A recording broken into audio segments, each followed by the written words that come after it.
بسم الله الرحمن الرحيم فأما الإنسان إذا ما ابتلاه ربه فأكرمه ونعمه فيقول ربي أكرمن وأما إذا ما ابتلاه فقدر عليه رزقه فيقول ربي أهانن كلا بل لا تكرمون اليتيم ولا تحاضون على طعام المسكين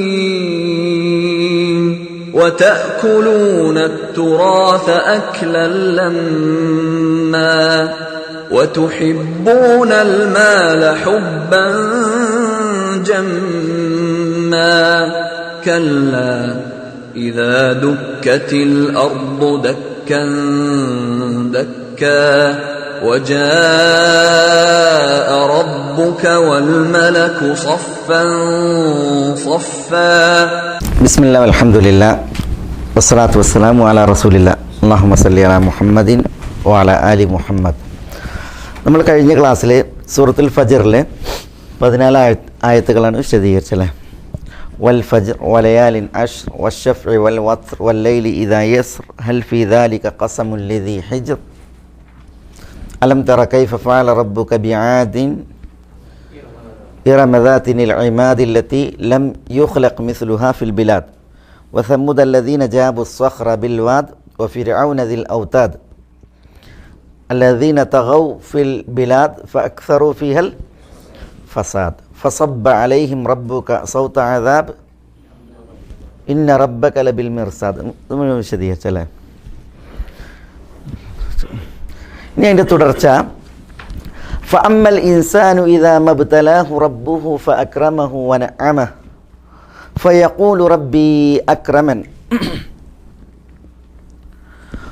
وأما إذا ما ابتلاه فقدر عليه رزقه فيقول ربي أهانن كلا بل لا تكرمون اليتيم ولا تحاضون على طعام المسكين وتأكلون التراث أكلا لما وتحبون المال حبا جما. അള്ളാഹു സുബ്ഹാനഹു വ തആല വിശുദ്ധ ഖുർആനിൽ സൂറത്തുൽ ഫജ്റിൽ 5 പ്രാപഞ്ചിക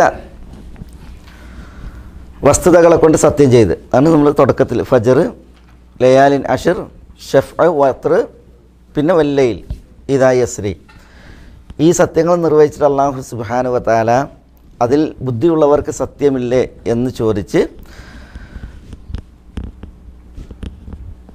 അള്ളാഹുവിൽ നിന്നുള്ള വൃത്താന്തങ്ങളെയും അതേപോലെ തന്നെ വിശ്വാസങ്ങളെയും ഒക്കെ കളവാക്കിയ ജനസമൂഹങ്ങൾക്ക് എന്ത് പറ്റി എന്നുള്ളതാണ് ഇവിടെ അള്ളാഹു സുബ്ഹാനഹു വ തആല തുടർന്ന് ഉണർത്തിയത്. ഇന്ന റബ്ബക ലബിൽ മിർസാദ്, എന്താ ഇന്ന റബ്ബക, തീർച്ചയായും നിൻ്റെ റബ്ബ്, ലബിൽ മിർസാദ്, അള്ളാഹു സുബ്ഹാനഹു വ തആല എന്താ മിർസാദിലാണെന്ന് പറഞ്ഞാൽ നിരീക്ഷണത്തിലാണ്, നിരീക്ഷണ സ്ഥാനത്താണ് എന്ന് പറഞ്ഞാൽ അള്ളാഹുവിൻ്റെ നിരീക്ഷണം സദാ, അള്ളാഹു സിംഹാസനസ്ഥനായി സിംഹാസനത്തിന് ഉപരിയിൽ ആകാശങ്ങൾക്ക് മീതെ ഉപവിഷ്ടനാണെങ്കിലും അള്ളാഹുവിൻ്റെ നിരീക്ഷണം സദാ നമുക്ക് നേരെയുണ്ട്. ഇത് അള്ളാഹു സുബ്ഹാനഹു വ തആല പിന്നെ ആ നിരീക്ഷണം അള്ളാഹുവിൽ നിന്നുണ്ടായി. അതുകൊണ്ട് തന്നെ അള്ളാഹു സുബ്ഹാനഹു വ തആല ലോകരെ വീക്ഷിച്ചു, നിരീക്ഷിച്ചു. നിഷേധികളെ അള്ളാഹു സുബ്ഹാനഹു വ തആല അതിനാൽ പിടികൂടി. അക്കാര്യം ഉണർത്തിയതിന് ശേഷമാണ് അള്ളാഹു സുബ്ഹാനഹു വ തആല പറയുന്നത് എന്ത്, ഇന്ന റബ്ബക ലബിൽ മിർസാദ്. അന്നത്തേക്ക് മാത്രമുള്ളൊരു സംഗതിയല്ല, പിന്നെയോ അള്ളാഹു സദാ നിരീക്ഷണത്തിലാണ്. അതുകൊണ്ട് തന്നെ അള്ളാഹു സുബ്ഹാനഹു വ തആലക്ക് നേരെ നന്ദികേടിൻ്റെ നിലപാടുകൾ സ്വീകരിക്കുന്നവർ എന്ത് ചെയ്യേണ്ടതുണ്ട്, ഭയക്കേണ്ടതുണ്ട്. പൂർവ്വകാലത്ത് കുറേ മാതൃകകൾ കഴിഞ്ഞു പോയിട്ടുണ്ട്, അത് മനുഷ്യന്മാർ എന്ത് ചെയ്യേണ്ടതുണ്ട്, ഭയക്കേണ്ടതുണ്ട്. അള്ളാഹു സുബ്ഹാനഹു വ തആല മനുഷ്യന്മാർക്കുള്ള നിഷേധ സ്വഭാവം, അതേപോലെ നന്ദികേടിൻ്റെ സ്വഭാവം, അതിൻ്റെ ചില വിഷയങ്ങളാണ് ഇവിടെ ഇനി തുടർത്തി പറയുന്നത്. ഒന്ന്, ഇവിടെ അള്ളാഹു പറയണം ഫഅമ്മൽ ഇൻസാനു ഇദാ മബ്തലാഹു റബ്ബുഹു ഫഅക്രമഹു വനഅമ. എന്താ അമ്മൽ ഇൻസാൻ, അമ്മ എന്ന് പറഞ്ഞിട്ടുണ്ടെങ്കിൽ അതിനിപ്പോൾ വ്യാകരണത്തിൽ തഫ്സീൽ, ഷർത്തിയ, തഫ്സീലിയ എന്നൊക്കെ പറയും. പിന്നെ അല്ലാഹു സുബ്ഹാനഹു വ തആല 2 തരം മനുഷ്യന്മാരെ വിശദീകരിക്കുകയാണ്. അതാണ് ഈ അമ്മ എന്ന പ്രയോഗത്തിൻ്റെ ധർമ്മം. നമ്മളിപ്പോൾ അതിന് മലയാളത്തിൽ എന്നാൽ എന്നൊക്കെ പറയില്ലേ, എന്നാൽ എന്നിട്ട് പിന്നെ വിശദീകരണമാണ്. ഈ ഫ അതും വ്യാകരണത്തിൽ തഫ്രീഇൻ്റെ ഫ എന്ന് പറഞ്ഞിട്ടുണ്ടെങ്കിൽ ഇപ്പോൾ ഇതുവരെ സത്യങ്ങളും കുറേ ജനസമൂഹങ്ങളെക്കുറിച്ചും അവർക്ക് ശിക്ഷയെക്കുറിച്ച് പറഞ്ഞത് പെട്ടെന്ന് വേറൊരു വിഷയത്തിലേക്ക് വരികയാണ്. അപ്പോൾ പിന്നെ ഈ ഫ നിർവഹിക്കുന്ന ധർമ്മം എന്താ വെച്ചിട്ടുണ്ടെങ്കിൽ ശേഷം പറയാൻ പോകുന്നതിന് മുമ്പ് പറഞ്ഞതിനോടൊരു ബന്ധമുണ്ട്.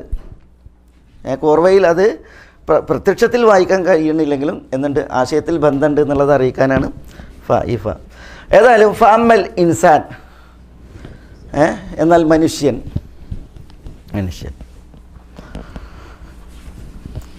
ഇദാ മബ്തലാഹു റബ്ബുഹു, എന്താ ഇദാ മബ്തലാഹു, ഇതാ എന്ന് പറഞ്ഞാൽ ആയാൽ, ഇബ്തല എന്ന് പറഞ്ഞാൽ പരീക്ഷിച്ചു, ഇബ്തലാഹു അവനെ പരീക്ഷിച്ചു, റബ്ബുഹു അവൻ്റെ റബ്ബ്.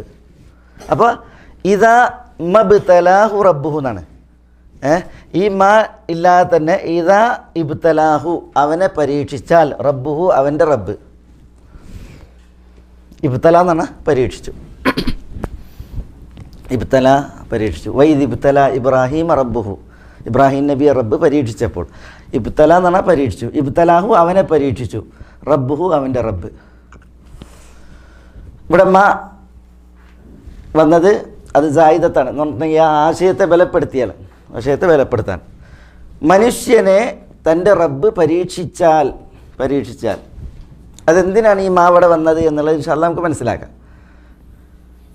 പരീക്ഷിച്ചാൽ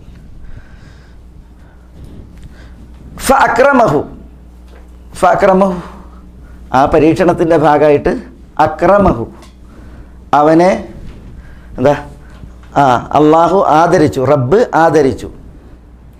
വനഅമഹു ആ ആദരവിനെ ഗംഭീരാക്കി, അനുഗ്രഹിച്ചു, നിഅമത്ത് നൽകി. ഇക്രാം എന്ന് പറഞ്ഞാൽ ആദരവ് നൽകി. ഇവിടെ ഇക്രാം എന്ന് പറഞ്ഞിട്ടുണ്ടെങ്കിൽ ഇപ്പോൾ പിന്നെ സ്ഥാനം, അതേപോലെ തന്നെ മാല് സമ്പത്ത്, മനസ്സിലേ, അതേപോലെ മുൽക്ക് ആധിപത്യം, സുൽത്താൻ, ഇതൊക്കെയാണ് ഉദ്ദേശം. പിന്നെ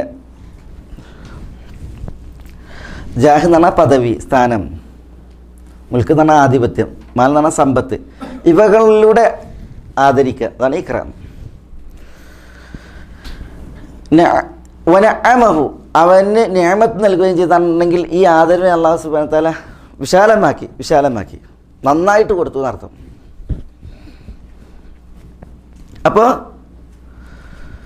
ഫഅമ്മൽ ഇൻസാനു ഇദാ മബ്തലാഹു റബ്ബുഹു, മനുഷ്യൻ അവൻ്റെ റബ്ബ് അവനെ പരീക്ഷിച്ചാൽ, ഫഅക്രമഹു അങ്ങനെ പരീക്ഷണത്തിൻ്റെ ഭാഗമായിട്ട് അവന് അല്ലാഹു സുബ്ഹാനഹു വ തആല ഇക്റാം നൽകി എന്ന് പറഞ്ഞിട്ടുണ്ടെങ്കിൽ സ്ഥാനം, സമ്പത്ത്, അധികാരം, ഇതൊക്കെ നൽകി. വനഅമഹു എന്ന് പറഞ്ഞാൽ എന്താ, അവന് നിഅമത്തേകി എന്നാണ്. നിഅമത്തേകി എന്ന് പറഞ്ഞിട്ടുണ്ടെങ്കിൽ നൽകപ്പെട്ട ഈ ആദരവുണ്ടല്ലോ, അത് അല്ലാഹു സുബ്ഹാനഹു വ തആല വിശാലമായി നൽകി, നന്നായി നൽകി. അങ്ങനെ നൽകുകയും ചെയ്താൽ ഫയഖൂൽ അങ്ങനെ ചെയ്താൽ അപ്പോൾ യഖൂൽ ആ മനുഷ്യൻ പറയും, റബ്ബി എൻ്റെ റബ്ബ് അക്രമനി എന്നെ ആദരിച്ചിരിക്കുന്നു. റബ്ബി അക്രമനി എൻ്റെ റബ്ബ് എന്നെ ആദരിച്ചിരിക്കുന്നു. റബ്ബി അക്രമൻ എന്നാണ്, പക്ഷേ അത് അക്രമനി എന്നാണ്. അക്രമനി എന്നെ ആദരിച്ചിരിക്കുന്നു. അവിടെ യാ പറഞ്ഞിട്ടില്ല, ഈ നൂനുൽ വിഖായ എന്നാ പറയാം. അതിന് ശേഷം യാണ്ട്, പക്ഷേ യാ പറഞ്ഞില്ല, അങ്ങനെ പ്രയോഗിക്കും. നൂനിന് കസ്റ കൊടുത്ത് അതവിടെ യാ കളയപ്പെട്ടിട്ടുണ്ട് എന്നുള്ളതിനുള്ള അടയാളം കൂടിയാണ്. അപ്പോൾ മനുഷ്യനെ റബ്ബ് ആദരിക്കുകയും ആദരവ് വിശാലമാക്കുകയും ചെയ്തുകൊണ്ട് പരീക്ഷിക്കുകയായാൽ മനുഷ്യർ പറയും റബ്ബ് എന്നെ ആദരിച്ചിരിക്കുന്നു. അടുത്തത് വഅമ്മ ഇദാ മബ്തലാഹു ഫഖദറ അലൈഹി റിസ്ഖഹു ഫയഖൂലു റബ്ബി അഹാനൻ. വഅമ്മ എന്നാൽ ഇദാ മബ്തലാഹു ഇതാ മബ്തല പറഞ്ഞ അതേപോലെ തന്നെ ഇതാ മബ്തലാഹു റബ്ബുഹു, അവൻ്റെ റബ്ബ് അവനെ പരീക്ഷിച്ചാൽ ഇബ്തലാഹു അവനെ പരീക്ഷിച്ചു, ഇതാ ഇബ്തലാഹു അവനെ പരീക്ഷിച്ചാൽ. അതിൻ്റെ ഇടയിൽ ഇമാ വന്നു ഇവിടെ.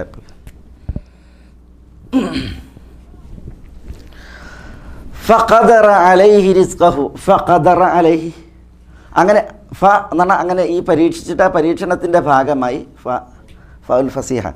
ഖദറ അലൈഹി എന്ന് പറഞ്ഞാൽ ദയ്യഖ അലൈഹി, അവന് ഇടുസാക്കി. ഖദറ അലൈഹി എന്ന് പറഞ്ഞാൽ അവന് ഇടുസാക്കി, അവന് ദയ്യഖ ഇടുസാക്കി. എന്ത്? റിസ്ഖഹു, അവൻ്റെ ഉപജീവനം, റിസ്ക്, അവൻ്റെ റിസ്കിനെ ഇടുസാക്കി.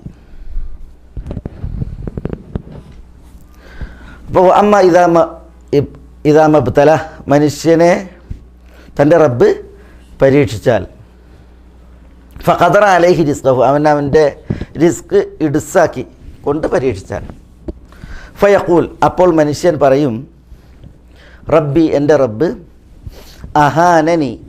എന്താ അഹാനനി? അഹാന എന്ന് പറഞ്ഞാൽ പിന്നെ അപമാനിച്ചു, നിന്ദിച്ചു, അപമാനിച്ചു, അഹാന.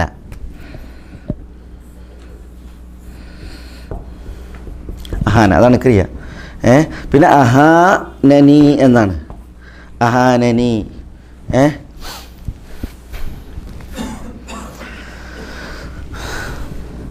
എന്നെ അപമാനിച്ചു, നിന്ദിച്ചു.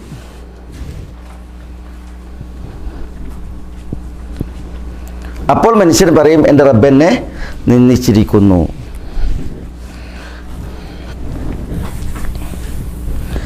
അതാണ് ഇവിടെ അല്ലാഹു സുബ്ഹാനഹു വ തആല ഇപ്പോൾ ഇവിടെ ഈ തുടർച്ചയിൽ, ആയത്തിൻ്റെ തുടർച്ചയിൽ അള്ളാഹുവിനോട് കേട് കാണിച്ചവർക്ക് എന്ത് ചരിത്രത്തിൽ എന്നുള്ളതല്ല പറഞ്ഞ്. ആരെക്കുറിച്ച് പറഞ്ഞു? ആദിനെക്കുറിച്ച് പറഞ്ഞു, സമൂദിനെക്കുറിച്ച് പറഞ്ഞു, ഫിർഔനെക്കുറിച്ച് പറഞ്ഞു. അതൊക്കെ കേടിനെ സമ്മാനം വാങ്ങി ചരിത്രത്തിൽ കഴിഞ്ഞു പോയ ആളുകളാണ്. മനസ്സിലായില്ലേ? അത് അല്ലാഹു സുബ്ഹാനഹു വ തആല പറഞ്ഞതിന് ശേഷം പിന്നെ അല്ലാഹു സുബ്ഹാനഹു വ തആല കേടിൻ്റെ ആളുകളെക്കുറിച്ച് തന്നെയാണ് പറയുന്നത്. പക്ഷേ കേടിൻ്റെ വേറൊരു മുഖം ഇവിടെ അല്ലാഹു സുബ്ഹാനഹു വ തആല ഇതിൽ പറയാണ്. അതെന്തിനാണ് ഈ പറയണത്? ആളുകൾ പഠിച്ചവനെ സൂക്ഷിക്കേണ്ടതുണ്ട് അത്തരം വർത്തമാനങ്ങൾ പറയുമ്പോൾ എന്നുള്ളത് പിന്നെ അറിയിക്കാനാണ്. എന്താ മനുഷ്യൻ്റെ പ്രത്യേകത? അതാണ് പറയുന്നത്. മനുഷ്യൻ റബ്ബ് അവനെ പരീക്ഷിച്ചാൽ, എങ്ങനെ പരീക്ഷിച്ചാൽ? സമ്പത്ത്, സ്ഥാനം, അധികാരം, ഇവകളെ കൊണ്ടൊക്കെ പരീക്ഷിച്ചാൽ. അല്ലേ? സ്ഥാനം എന്ന് പറയുമ്പോൾ വെറും, മനസ്സിലായി? ഇനിയിപ്പോൾ ഇൽമൊക്കെ അതിൽ പെടും, അറിവ്. അതേപോലെ തന്നെ പേര്, അതൊക്കെ ഈ ജാഹില് പെട്ട്. ജാഹ് കൊണ്ട് ഉദ്ദേശിക്കുന്നത് തന്നെയാണ് പേരും പ്രശസ്തി. മനസ്സിലെ? ഇതൊക്കെ അല്ലാഹു സുബ്ഹാനഹു വ തആല അവന് നൽകി, അങ്ങനെ അവനെ ആദരിച്ചു. വനഅമഹു, അല്ലാഹു സുബ്ഹാനഹു വ തആല ആ ആദരവിനെ വിശാലാക്കി, നന്നായി കൊടുത്ത്. അതൊക്കെ നൽകിയിട്ട് അല്ലാഹു സുബ്ഹാനഹു വ തആല മനുഷ്യനെ പരീക്ഷിച്ചാൽ ഫയഖൂലു റബ്ബി അക്രമൻ, മനുഷ്യനെന്താ പറയുന്നത്? റബ്ബ് എന്നെ ആദരിച്ചിരിക്കുന്നു എന്നാണ്. ആദരിച്ചിരിക്കുന്നു എന്ന് മനുഷ്യൻ പറയുന്നത് അള്ളാഹ്ക്ക് സമ്മതിച്ചു കൊടുക്കണമല്ല. പിന്നെയോ ഞാൻ യോഗ്യനായതുകൊണ്ട് അള്ളാഹു എനിക്ക് തന്നതാണെന്നാണ്. അതാണ് റബ്ബി അക്രമനി, റബ്ബെന്നെ ആദരിച്ചിരിക്കുന്നു, ഞാനതിന് അർഹനാണ് എന്നാണ്. ആ നിലക്കാണ്. അല്ലാതെ റബ്ബെനിക്ക് തന്നതാണ്, ഞാൻ അവനോട് നന്ദിയുള്ളവനാകേണ്ടവനാണ്, പടച്ചോൻ തന്നതിൽ ഞാൻ അവന് വഴിപ്പെടേണ്ടതാണ് എന്ന അർത്ഥത്തിലല്ല. അപ്പോൾ പ്രശ്നമല്ല. അതേസമയം ഇത് റബ്ബ് അനുഗ്രഹിച്ചു, ആ അനുഗ്രഹത്തിന് ഞാൻ യോഗ്യനാണ് എന്ന നിലയ്ക്ക് ഗർവിൻ്റെ വർത്താനാണ്. അതില്ല എങ്കിൽ ഇപ്പോൾ സുലൈമാൻ നബി അലൈഹി സ്വലാത്തു വസ്സലാം പറഞ്ഞില്ലേ? സുലൈമാൻ നബി അലൈഹി സ്വലാത്തു വസ്സലാം പറഞ്ഞത് ഹാദ മിൻ ഫദ്ലി റബ്ബി ലി യബ്ലുവനി അഷ്കുർ അം അക്ഫുർ. ഹാദ മിൻ ഫദ്ലി റബ്ബി, ഇതിൻ്റെ റബ്ബിൻ്റെ ഔദാര്യാണ്. അതെന്തിനാ തന്നത്? ലി യബ്ലുവനി, എന്നെ പരീക്ഷിക്കാൻ വേണ്ടിയാണ്. അഷ്കുർ, ഞാൻ നന്ദി കാണിക്കുമോ? അതല്ല ഞാൻ അക്ഫുർ, നന്ദികേട് കാണിക്കുമോ? ഞാൻ നന്ദികേട്. അപ്പോൾ ഞാൻ നന്ദികേട് കാണിക്കുമോ എന്ന് എന്നെ പരീക്ഷിക്കാൻ വേണ്ടിയിട്ട് റബ്ബ് നൽകിയ ഔദാര്യമാണ് എന്നാണ് സുലൈമാൻ നബി അലൈഹി സ്വലാത്തു വസ്സലാം അള്ളാഹുവിൽ നിന്നുള്ള ആദരവ് കൈപ്പറ്റിയപ്പോൾ പറഞ്ഞത്. അങ്ങനെയുള്ള വർത്താനല്ല. ഇതെന്താണ്? ഇത് ഖാറൂൻ്റെ വർത്താനം പോലെയാണ്. ഖാറൂൻ എന്താ പറഞ്ഞത്? ഖാറൂൻ അള്ളാഹു സുബ്ഹാനഹു വ തആല ധാരാളമായിട്ട് നൽകി, ധാരാളം നൽകി. മാ ഇന്ന മഫാത്തിഹഹു ലാ തനൂഉ ബിൽ ഉസ്ബത്തി ഉലിൽ ഖുവ എന്നാണ്. ശക്തന്മാരായ ആളുകൾക്ക് ഭാരമാകുമാറ് അവൻ്റെ ഖജനാവുകൾക്ക് താക്കോലുകൾ ഉണ്ടായിരുന്നു എന്നാണ്, അല്ലെങ്കിൽ ആ ഖജനാവിലെ സ്വത്തുക്കൾ ഉണ്ടായിരുന്നു എന്നാണ്. അത്രമാത്രം സ്വത്തുക്കൾ. പിന്നെ അമ്പരചുംബിയായ വീട്, ഇതൊക്കെ ആയിരുന്നു ഖാറൂന്. അപ്പോൾ ഖാറൂൻ എന്താ പറഞ്ഞത്? ഖാറൂൻ പറഞ്ഞത് ഊതീതുഹു അലാ ഇൽമിൻ ഇൻദി, എനിക്ക് ഉള്ള അറിവിൽ എനിക്ക് നൽകപ്പെട്ടതാണ്. എന്ന് പറഞ്ഞാൽ ഇത് എനിക്ക് തരല്ലാതെ ഒരു നിർവാഹമല്ല എന്നുള്ള അർത്ഥത്തിൽ ഇതിൻ്റെ കഴിവുകൊണ്ട് കിട്ടിയതാണ്, നേടിയെടുത്തതാണ്, അഭ്യസ്ത വിദ്യനായതുകൊണ്ട് എനിക്ക് സമ്പാദ്യമായി ലഭിച്ചതാണെന്ന രീതിയിൽ ഗർവിൻ്റെ വർത്തമാനമാണ് ആര് പറഞ്ഞത്? ഖാറൂൻ പറഞ്ഞത്. അപ്പോൾ ആ രീതിയിലുള്ളൊരു സംസാരമാണ് പലപ്പോഴും മനുഷ്യന്മാർക്ക്. അതാണ് അള്ളാഹു സുബ്ഹാനഹു വ തആല ഇവിടെ ഉണർത്തുന്നത്. ഫയഖൂലു റബ്ബി അക്രമൻ, റബ്ബ് എന്നെ ആദരിച്ചിരിക്കുന്നു ഞാനതിന് ആളായതുകൊണ്ട്. ഇനി മനുഷ്യൻ അമ്മ ഇദാ മബ്തല, എന്നാൽ മനുഷ്യനെ അള്ളാഹു സുബ്ഹാനഹു വ തആല പരീക്ഷിച്ചു. ഫഖദറ അലൈ, ആ പരീക്ഷണത്തിൻ്റെ ഭാഗമായിട്ട് അള്ളാഹു സുബ്ഹാനഹു വ തആല എന്തായി? കുടുസാക്കി റിസ്ഖഹു, അവൻ്റെ അന്നം, ഉപജീവനം. ഫയഖൂൽ, അപ്പോൾ അവൻ പറയും റബ്ബി അഹാനൻ, റബ്ബെന്നെ അപമാനിച്ചിരിക്കുന്നു. അവർക്കൊക്കെ കൊടുത്ത്, ഇവർക്കൊക്കെ കൊടുത്ത്, പഠിച്ചോ എന്നെ മാത്രം കണ്ടില്ല. അതാണ് എന്നെ മാത്രം പഠിച്ചവന് കാണില്ല. പണ്ട് കവിതയിൽ പറഞ്ഞില്ലേ, കണ്ണു തുറക്കാത്ത ദൈവങ്ങളെ എന്ന മാതിരി ഒരു ഇത് അത് ഷിർക്കിൻ്റെ ആൾ പറഞ്ഞാണ്. അതേസമയം അള്ളാഹുവിനെ നോക്കിയിട്ട് തന്നെ പലർക്കും എന്തുണ്ട്, ആ രീതിയിൽ വർത്തനുണ്ട്. അള്ളാഹു നമ്മളെ മാത്രം കാണുന്നില്ല, അല്ലെങ്കിൽ പഠിച്ചോ എന്നെ മാത്രം കാണുന്നില്ല എന്ന രീതിയിൽ പറയും. റബ്ബെന്നെ അനാദരിച്ചിരിക്കുന്നു. ഇവിടെ നോക്കി നിങ്ങൾ, അള്ളാഹു സുബ്ഹാനഹു വ തആല ഉപജീവനം വിശാലമാക്കുന്നുവെങ്കിൽ, ആദരവ് വേകുന്നുവെങ്കിൽ, അത് സമ്പത്ത് കൊണ്ടാകട്ടെ, സ്ഥാനമാനങ്ങൾ കൊണ്ടാകട്ടെ, വിജ്ഞാനം കൊണ്ടാകട്ടെ, എന്താകട്ടെ, അതെന്താണ്? അത് പരീക്ഷണമാണ്. ഉപജീവനം അള്ളാഹു സുബ്ഹാനഹു വ തആല ഇടുസാക്കുന്നുവെങ്കിൽ അതും എന്ത് തന്നെയാണ്? പരീക്ഷണം തന്നെയാണ്. മനസ്സിലല്ലേ? അള്ളാഹു വിശുദ്ധ ഖുർആൻ പറഞ്ഞിട്ടുണ്ട്, ഇന്നമ അംവാലുക്കും ഔലാദുക്കും ഫിത്ന, ഇന്നമ അംവാലുക്കും ഔലാദുക്കും, നിങ്ങളുടെ സന്താനങ്ങളും നിങ്ങളുടെ സമ്പത്തുക്കളും അത് ഫിത്നത്തുൻ, ഫിത്ന മാത്രമാണ്, പരീക്ഷണം മാത്രമാണ് എന്ന്. മനസ്സിലായി? അതേപോലെ തന്നെ അള്ളാഹു സുബ്ഹാനഹു വ തആല പറഞ്ഞ വലനബ്ലൂക്കും ബിശ്ശർരി വൽ ഖൈരി ഫിത്ന, ഷർറ് കൊണ്ടും ഖൈറ് കൊണ്ടും ഞാൻ നിങ്ങളെ പരീക്ഷിക്കും. ഷർറ് കൊണ്ടും പരീക്ഷിക്കും, ഖൈറ് കൊണ്ടും പരീക്ഷിക്കും. അപ്പോൾ ഉപജീവനം കുടിസാക്കുക എന്നുള്ളത് ഷർറാണ്. മനസ്സിലല്ലേ? ഇവകൾ കൊണ്ട് ആദരിക്കുക എന്നുള്ളത് ഖൈറാണ്. രണ്ടും എന്താണ്? പരീക്ഷണം മാത്രമാണ് എന്ന് അറിയിക്കാനാണ് ഇവിടെ ഇമ. കണ്ടോ? അള്ളാഹു സുബ്ഹാനഹു വ തആല പറയാണ്, മനുഷ്യനെ അള്ളാഹു ആദരിച്ചുകൊണ്ട് പരീക്ഷിച്ചു, ഉപജീവനം ഇടുസാക്കിക്കൊണ്ട് പരീക്ഷിച്ചു. ഇദാ ഇബ്തലാഹു റബ്ബുഹു, റബ്ബ് അവനെ പരീക്ഷിച്ചാൽ, മനസ്സിലല്ലേ എന്ന് പറഞ്ഞാൽ അപ്പം തന്നെ അർത്ഥമായി. പക്ഷേ ഇവിടെ ഒരു മാ ഇടയിൽ വന്നു. എന്തിനാ? ഇത് പരീക്ഷണം മാത്രമാണെന്ന് അറിയിക്കാനാണ്, പരീക്ഷണം മാത്രമാണ് എന്നുള്ളത് അറിയിക്കാനാണ്. അപ്പോൾ എന്ത് വേണം? രണ്ടായാലും അള്ളാഹിനെക്കുറിച്ച് സൽവിചാരമാണ് വേണ്ടത്, അള്ളാഹുവിനെക്കുറിച്ച് സൽവിചാരമാണ് വേണ്ടത്. മനസ്സിലായി? അള്ളാഹു നൽകിയിട്ടുണ്ട് എങ്കിൽ അള്ളാഹുവിനെക്കുറിച്ച് എന്താണ്? സൽവിചാരം വേണ്ടത്.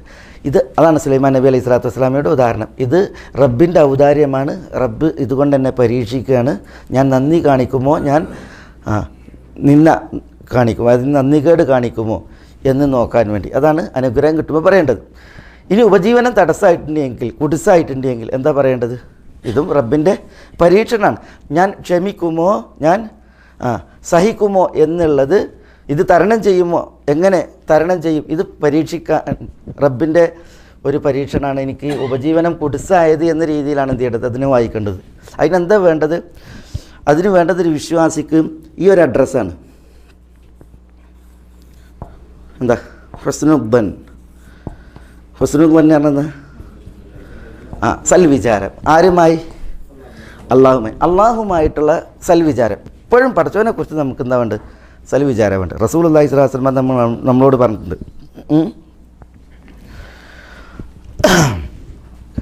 ലാ തമൂതുന്ന അഹദുക്കും ഇല്ലാ വഹുവ യുഹ്സിനു ظن ബില്ലാഹ്, നിങ്ങളിലൊരാളും മരിക്കാൻ ഇടവരരുത് അള്ളാഹിനെക്കുറിച്ച് സൽവിചാരം വെച്ച് പുലർത്താതെ. അള്ളാഹു സുബ്ഹാനഹു വ തആലയെക്കുറിച്ച് സൽവിചാരം വെച്ച് പുലർത്തിക്കൊണ്ടല്ലാതെ നിങ്ങളിൽ ഒരാളും മരിക്കാൻ ഇടവരരുത് എന്നാണ്. അള്ളാഹിനെക്കുറിച്ച് മോശം വിചാരം വെച്ചാൽ എന്താ? പിന്നെ കപട വിശ്വാസികളെ കുറിച്ച് പറഞ്ഞില്ലേ, യദുന്നൂന ബില്ലാഹി ദന്ന സൗ, യദുല്ലൂന ബില്ലാ, അവർ അള്ളാഹുവിനെക്കുറിച്ച് വെച്ച് പുലർത്തുന്നു എന്ത്? ബന്നസൗ, ദുർവിചാരം. അള്ളാഹിനെക്കുറിച്ച് ദുർവിചാരം അത് പാടുള്ളതല്ല. അള്ളാഹിനെക്കുറിച്ച് ഏതൊരു സന്ദർഭത്തിലും സൽവിചാരം വേണ്ടത്, സൽവിചാരം. ഒരു വ്യക്തി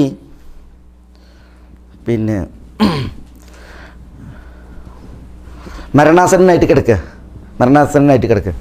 അപ്പോൾ ഉമ്മ വന്ന്, അയാളുടെ ഉമ്മ വന്ന്, അപ്പോൾ മരിക്കാൻ കിടക്കുന്ന മകനെ കാണുമ്പോൾ ഉമ്മാക്ക് വലിയ പ്രയാസവും വേദനയും. അപ്പോൾ ഉമ്മ പ്രയാസപ്പെടുന്നത് കണ്ടപ്പോൾ ഈ പിന്നെ സക്രാത്തിനോടടുത്ത വ്യക്തി ഉമ്മനോട് ചോദിക്കുകയാണ്, ഉമ്മ, ഞാൻ മരിച്ചിട്ട് എൻ്റെ വിചാരണ നിങ്ങളാണ് നടത്തുന്നത് എങ്കിൽ നിങ്ങളെന്നെ ശിക്ഷിക്കുമോ? നിങ്ങളാണ് എന്നെ വിചാരണ നടത്തുന്നതെങ്കിൽ നിങ്ങളെന്നെ ശിക്ഷിക്കുമോ? അപ്പോൾ എന്താ ഉമ്മ പറയാ? ശിക്ഷിക്കുമെന്ന് അറിയാം? ഇല്ല. ഉമ്മ പറഞ്ഞാൽ ഞാൻ ഒരിക്കലും മകനെ എന്നെ ശിക്ഷിക്കൂല എന്നാണ്.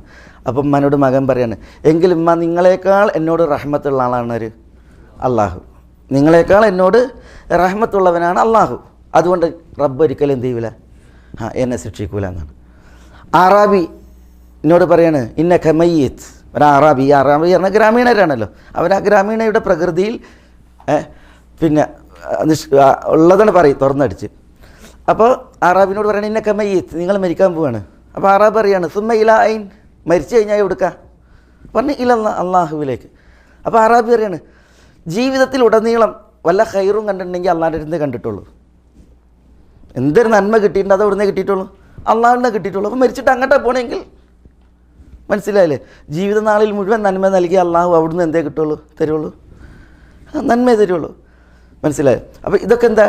ഇതൊക്കെ അള്ളാഹുവിനെക്കുറിച്ചുള്ള സൽവിചാരം അത് മനസ്സിൽ നട്ട് വളർത്തിയതിനാൽ ഉണ്ടാകുന്ന വർത്തമാനം. അപ്പോൾ ഏതൊരു സന്ദർഭത്തിലും വിശ്വാസികളെ സംബന്ധിച്ചിടത്തോളം അള്ളാഹുവിൻ്റെ വിഷയത്തിൽ സൽവിചാരമാണ് വേണ്ടത്. പടച്ചവനെക്കുറിച്ച് ഒരിക്കലും ഒരു ദുർവിചാരമോ അല്ലെങ്കിൽ അള്ളാഹുവിനെക്കുറിച്ചുള്ളൊരു സംശയാസ്പദമായിട്ടുള്ളതായ വിചാരം ഇതൊന്നും ഒരു വിശ്വാസിയെ സംബന്ധിച്ചിടത്തോളം പാടുള്ളതല്ല എന്നുള്ളതാണ്.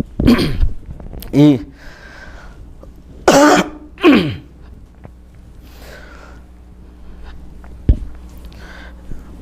ഒരിക്കൽ ഒരു അൻസാരി യുവാവിനെ റസൂലുള്ളാഹി സ്വല്ലല്ലാഹു അലൈഹി വസല്ലം തങ്ങൾ രോഗം കാണാൻ പോയി. ഒരു അൻസാരിയായിട്ടുള്ളൊരു യുവാവ് യൗവനത്തിൻ്റെ തുടിതുടിപ്പിൽ അയാൾക്ക് അല്ലാഹു സുബ്ഹാനഹു വ തആല മരണം വിധിക്കണം. അപ്പോൾ മരണാസന്നനായിട്ട് കിടക്കുന്ന ആ രോഗിയെ കാണാൻ റസൂലുള്ളാഹി സ്വല്ലല്ലാഹു അലൈഹി വസല്ലം തങ്ങൾ ചെന്നപ്പോൾ ആ രോഗി ഇങ്ങനെ പ്രയാസപ്പെടുക. അപ്പോൾ റസൂലുള്ളാഹി സ്വല്ലല്ലാഹു അലൈഹി വസല്ലം തങ്ങൾ അയാളോട് ചോദിക്കുകയാണ്, കൈഫ തജിദുക് എന്നാണ്, നിങ്ങളുടെ അവസ്ഥ എന്താണ്, എന്താ അപ്പം നിങ്ങളുടെ ഇത്?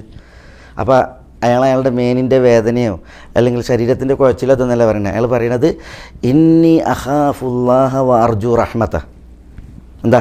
ഇന്നി അഖാഫുല്ലാഹ്, എനിക്ക് പടച്ചവനെ പേടിയുണ്ട്, പക്ഷേ വ അർജു റഹ്മത്തഹു, ഞാൻ അള്ളാഹിൻ്റെ റഹ്മത്ത് പ്രതീക്ഷിക്കണമുണ്ട്. അതായത് അയാളുടെ ഗതകാലങ്ങളെ ആലോചിക്കുമ്പോൾ ചില തെറ്റുകുറ്റങ്ങൾ അയാൾക്കുണ്ട്. അപ്പോൾ അള്ളാഹുവിനെ എങ്ങനെ മരണാനന്തരം കണ്ടുമുട്ടും? പടച്ചവൻ്റെ ശിക്ഷയിൽ പേടിയുണ്ട്. പക്ഷേ എന്നാലോ പേടിയിൽ മാത്രമല്ല, പിന്നെ അയാൾക്ക് അള്ളാഹിൻ്റെ കാരുണ്യത്തിൽ നല്ല പ്രതീക്ഷയുണ്ട്. അപ്പോൾ റബ്ബിൻ്റെ കാരുണ്യത്തിൽ ഞാൻ പ്രതീക്ഷയുള്ളവനാണ്, റബ്ബിൻ്റെ ശിക്ഷയിൽ ഭയമുള്ളവനുമാണ് എന്ന് അയാൾ നബി സല്ലല്ലാഹു അലൈഹി വസല്ലം തങ്ങളോട് പറഞ്ഞപ്പോൾ റസൂലുള്ള പറയാണ്, ഇതുപോലുള്ള സന്ദർഭങ്ങളിൽ ഒരു വ്യക്തിക്ക് ഈ രണ്ട് ഭാവങ്ങൾ സമ്മിശ്രമാണ് എങ്കിൽ എന്ന് പറഞ്ഞാൽ പേടിയും പ്രതീക്ഷയും, കാരുണ്യത്തിലുള്ള പ്രതീക്ഷ, ശിക്ഷയെക്കുറിച്ചുള്ള പേടി, ഇത് രണ്ടും ഇതുപോലുള്ള സന്ദർഭത്തിൽ ഒരു വ്യക്തിയിലുണ്ട് എങ്കിൽ അയാൾ ഭയക്കുന്നതിൽ അള്ളാഹു അയാൾക്ക് നിർഭയത്വം നൽകും, അയാൾ പ്രതീക്ഷിക്കുന്നത് അയാൾക്ക് അള്ളാഹു നൽകും ചെയ്യും. എന്താ അയാൾ പ്രതീക്ഷിക്കുന്നത്? അള്ളാഹിൻ്റെ റഹ്മത്താണ്, അത് അള്ളാഹു അയാൾക്ക് നൽകും. എന്താ അയാൾ പേടിക്കണത്? അള്ളാഹിൻ്റെ ശിക്ഷയാണ്, അതിനെ തൊട്ട് അള്ളാഹു എന്ത് ചെയ്യും? നിർഭയത്വം നൽകും. അയാൾ അള്ളാഹു ശിക്ഷിക്കൂല, അള്ളാഹു അയാൾക്ക് അള്ളാഹിൻ്റെ കാരുണ്യം നൽകും എന്നുള്ളതാണ് ഇവിടെ പറയുന്നത്. അതാണ് അള്ളാഹിനെക്കുറിച്ചുള്ളതായ സൽവിചാരം, അള്ളാഹുവിനെക്കുറിച്ചുള്ള സൽവിചാരം. പറ്റേ കാരുണ്യത്തിൽ പ്രതീക്ഷ മൂത്ത് അങ്ങനെ പോകുക എന്നുള്ളതല്ല, പിന്നെയോ ചെയ്ത തെറ്റുകളെക്കുറിച്ചും അതേപോലെ തന്നെ കുറ്റങ്ങളെക്കുറിച്ചുള്ളൊരു പേടിയും, ഇത് രണ്ടും വിശ്വാസിയെ സംബന്ധിച്ചിടത്തോളം ഉണ്ടാകണം എന്നുള്ളതാണ്. അതാണ് ഹുസ്നുബ്ബൻ ബില്ലാ, അള്ളാഹുവിനെക്കുറിച്ചുള്ള സൽവിചാരം. ഇവിടെ മനുഷ്യന്മാരെ അള്ളാഹു സുബ്ഹാനഹു വ തആല പറയാണ്, അത് മനുഷ്യന്മാരുടെ ഒരു പൊതു സ്വഭാവമാണ്, അത് മനുഷ്യന്മാർ ഭയക്കേണ്ടതുണ്ട്. സ്വത്ത്, അതേപോലെ തന്നെ സ്ഥാനമാനങ്ങൾ, അധികാരങ്ങൾ, ഇതെല്ലാം അള്ളാഹുവിൽ നിന്നുള്ള പരീക്ഷണം. അള്ളാഹു പറഞ്ഞ മനുഷ്യന് അള്ളാഹു ഇത് നൽകിയാൽ എന്നല്ല പറഞ്ഞത്.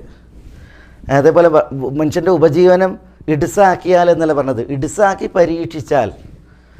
അതേപോലെ തന്നെ ആദരവുകൾ നൽകിയിട്ട് പരീക്ഷിച്ചാൽ എന്നാണ്. അപ്പോൾ രണ്ടും എന്താണ്? പരീക്ഷണമാണ്. നൽകിയാലും പരീക്ഷണമാണ്, തടഞ്ഞാലും പരീക്ഷണമാണ്. അതുകൊണ്ട് തന്നെ അത് നമ്മൾ ആ രീതിയിൽ വായിച്ചിട്ടുണ്ടെങ്കിൽ കിട്ടിയോന് നിഗളിക്കൂല, കിട്ടാത്തവൻ അക്ഷമനാകൂല. പിന്നെ എന്തുണ്ടാവും? ജീവിതത്തിലൊരു സന്തുലിതത്വം ഉണ്ടാവും. ഒരാൾ കിട്ടിയെന്ന് വിചാരിച്ചിട്ട്, മനസ്സിലായില്ലേ, ആ ഉള്ളവനെ അസൂയപ്പെടൂല. ഓനക്ക് കൊടുത്തിട്ടുണ്ടെങ്കിൽ അള്ളാൻ്റെ പരീക്ഷണമാണ്. എനിക്ക് തടഞ്ഞിട്ടുണ്ടെങ്കിൽ എനിക്കും അള്ളാൻ്റെ പരീക്ഷണമാണ്. അതുകൊണ്ട് തന്നെ മനുഷ്യന്മാരുടെ സ്വഭാവങ്ങളും അതേപോലെ തന്നെ ജീവിത രീതികളും നന്നാകും ഇത്തരം ആയത്തുകളുടെ ആശയങ്ങൾ നമ്മൾ ഉൾക്കൊള്ളുമ്പോൾ. طيب فأما الإنسان إذا ما ابتلاه ربه فأكرمه ونعمه فيقول ربي أكرمن وأما إذا ما ابتلاه فقدر عليه رزقه فيقول ربي أهانن. എന്നിട്ട് അല്ലാഹു സുബ്ഹാനഹു വ തആല പറയാണ് കല്ല. എന്താ കല്ല? കല്ല എന്ന് പറഞ്ഞാലുണ്ടല്ലോ, അള്ളാഹുവിൽ നിന്നുള്ള ആദരവ് കൈപ്പറ്റിയാൽ എൻ്റെ യോഗ്യത കൊണ്ട് കിട്ടിയതാണ്, അള്ളാഹുവിനെ ആദരിച്ചതാണെന്ന് പറയാൻ പോണ്ട. അതേപോലെ ഉപജീവനം തടയപ്പെട്ടിട്ടുണ്ടെങ്കിൽ അള്ളാഹു സുബ്ഹാനഹു വ തആല എന്നെ അപമാനിച്ചതാണ് എന്നും പറയണ്ട. അതാണ് കല്ല. ഈ രണ്ട് നിലപാടും വേണ്ട. അതാണ് കല്ല. അതിന് റദുവിൻ്റെയും സജറിൻ്റെയും അദാത്ത് എന്നതിന് പറയാം. കല്ല എന്ന് പറഞ്ഞാൽ ഹക്കൻ എന്ന അർത്ഥമുണ്ട്. യഥാർത്ഥത്തിൽ, വാസ്തവത്തിൽ എന്ന അർത്ഥത്തിൽ കല്ല പ്രയോഗിക്കും. എല്ലായിടത്തും അതേ അർത്ഥത്തിലല്ല. ചിലയിടത്ത് എന്താണ്? ചിലയിടത്ത് ഒരു മുൻ പറയപ്പെട്ട ധാരണയെ തിരുത്താൻ പ്രയോഗിക്കണമാണ്. കല്ല എന്ന് പറഞ്ഞെങ്കിൽ ഈ രണ്ട് നിലപാടുണ്ടല്ലോ. അതായത് അനുഗ്രഹം കിട്ടിയിട്ടുണ്ടെങ്കിൽ എൻ്റെ യോഗ്യത കൊണ്ട് പടച്ചോൻ എന്നെ ആദരിച്ചതാണ് അങ്ങനെ പറയണ്ട. അനുഗ്രഹം തടയപ്പെട്ടിട്ടുണ്ടെങ്കിൽ പടച്ചോൻ എന്നെ കാണുന്നില്ല, എന്നെ മാനം കെടുത്തിയിരിക്കുകയാണ് എന്നും പറയാൻ നിൽക്കണ്ട. കല്ല. ബൽ ലാ തുക്രിമൂനൽ യതീം വലാ തഹാദൂന അലാ തുആമിൽ മിസ്കീൻ വതഅകുലൂന തുറാസ അക്ലൻ ലമ്മൻ വതുഹിബ്ബൂനൽ മാല ഹുബ്ബൻ ജമ്മ. അതെന്താ? ബൽ ലാ തുക്രിമൂനൽ യതീം. ബൽ എന്ന് പറഞ്ഞാൽ എന്നാൽ ലാ തുക്രിമൂനൽ യതീം. എന്താ ലാ തുക്രിമൂനൽ യതീം? നിങ്ങൾ യതീമിനെ ആദരിക്കുന്നില്ല. ലാ തുക്രിമൂനൽ യതീം, യതീമിനെ നിങ്ങൾ ആദരിക്കുന്നില്ല. വലാ തഹാദൂൻ അലാ തുആമിൽ മിസ്കീൻ. വലാ തഹാദൂൻ ഹാദ എന്നുള്ളതാണ് ക്രിയ.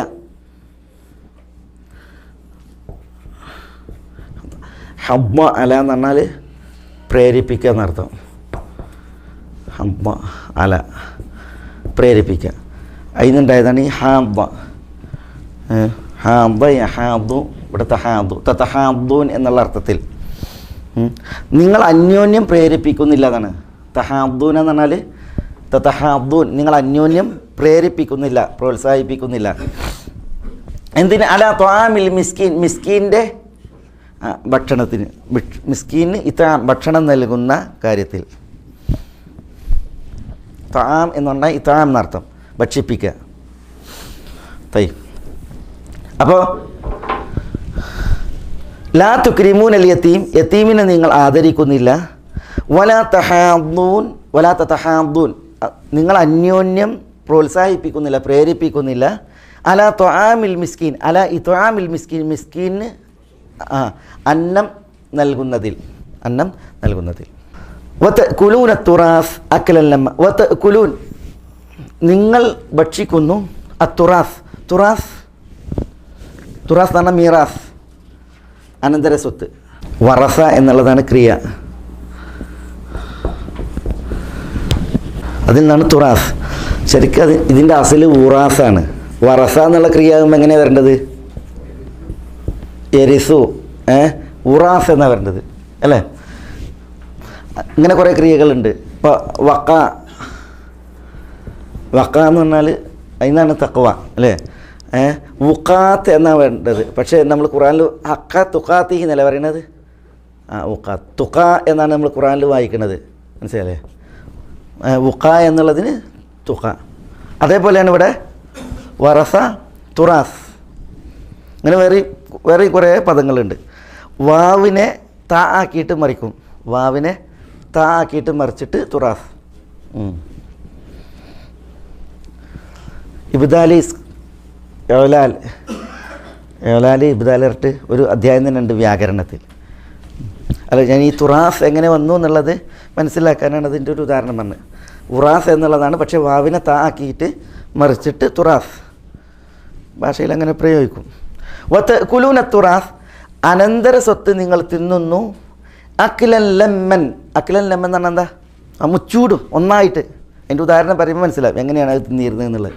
അഖിലൻ ലമ്മ ഒന്നടങ്കം. ലമ്മ പറഞ്ഞാൽ എന്താ? ലമ്മ പറഞ്ഞാൽ ജമാന, ഒരുമിച്ച് കൂട്ടി. അഖിലെങ്കിൽ ഒന്നടങ്കം തിന്ന. അക്കൽ എന്നുള്ളത് മഫൂൽ മുത്തലക്കാണ്. കുലൂന തുറാസ അക്കൽ എന്നാണ് എന്താ? തുറാസിനെ നിങ്ങളൊരു തീറ്റ തിന്നുന്നു എന്നാണ്. അപ്പോൾ ആ തീറ്റക്ക് നിന്നുണ്ട് ഒരു പ്രത്യേകത ഉണ്ട്. ഒത്തുഹിബൂൻ അൽമാൽ, ഒത്തുഹിബൂൻ നിങ്ങൾ ഇഷ്ടപ്പെടുന്ന അൽമാൽ സമ്പത്തിനെ. ഹുബ്ബൻ ജമ്മ, ഹുബ്ബൻ ജമ്മാണ് ഹുബ്ബൻ അദീമ, എന്താ? തീവ്രമായ സ്നേഹം. അദീമൻ. ഒത്തുഹിബൂൻ അൽമാൽ, സ്വത്തിനെ നിങ്ങൾ ഇഷ്ടപ്പെടുന്നു. ഹുബ്ബൻ, എന്താ? വല്ലാത്തൊരു ഇഷ്ടം. അത് മഫൂൽ മുത്തലക്കാണ്. സ്വത്തിനെ ഇഷ്ടപ്പെടും, പക്ഷേ ആ ഇഷ്ടം ഓവറായാൽ അതാണ് തുഹിബ്ബൂന അൽമാല ഹുബ്ബൻ ജമ്മ. ജമ്മ എന്ന് പറഞ്ഞാൽ തീവ്രമായ. അപ്പം ഇനി എങ്ങനെ ഈ ആയത്തുകളുടെ കോർവ നോക്കി. കല്ല എന്ന് പറഞ്ഞാൽ എന്താ പറഞ്ഞത് നമ്മൾ എന്ന് പറഞ്ഞാൽ? കല്ല, കല്ല എന്ന് പറഞ്ഞാൽ എന്താ? വേണ്ടെന്ന് പറഞ്ഞാൽ ആ കാര്യം എങ്ങനെയല്ല എന്ന് പറഞ്ഞാൽ എങ്ങനെ അല്ല? അള്ളാഹു ആദരിച്ചാൽ എൻ്റെ യോഗ്യത കൊണ്ട് ആദരിച്ചിരിക്കുന്നു എന്നും പറയണ്ട. പരീക്ഷിച്ചാൽ എന്നെ അള്ളാഹു അപമാനിച്ചു എന്ന് പറയണ്ട. കല്ല, അങ്ങനെ വേണ്ട.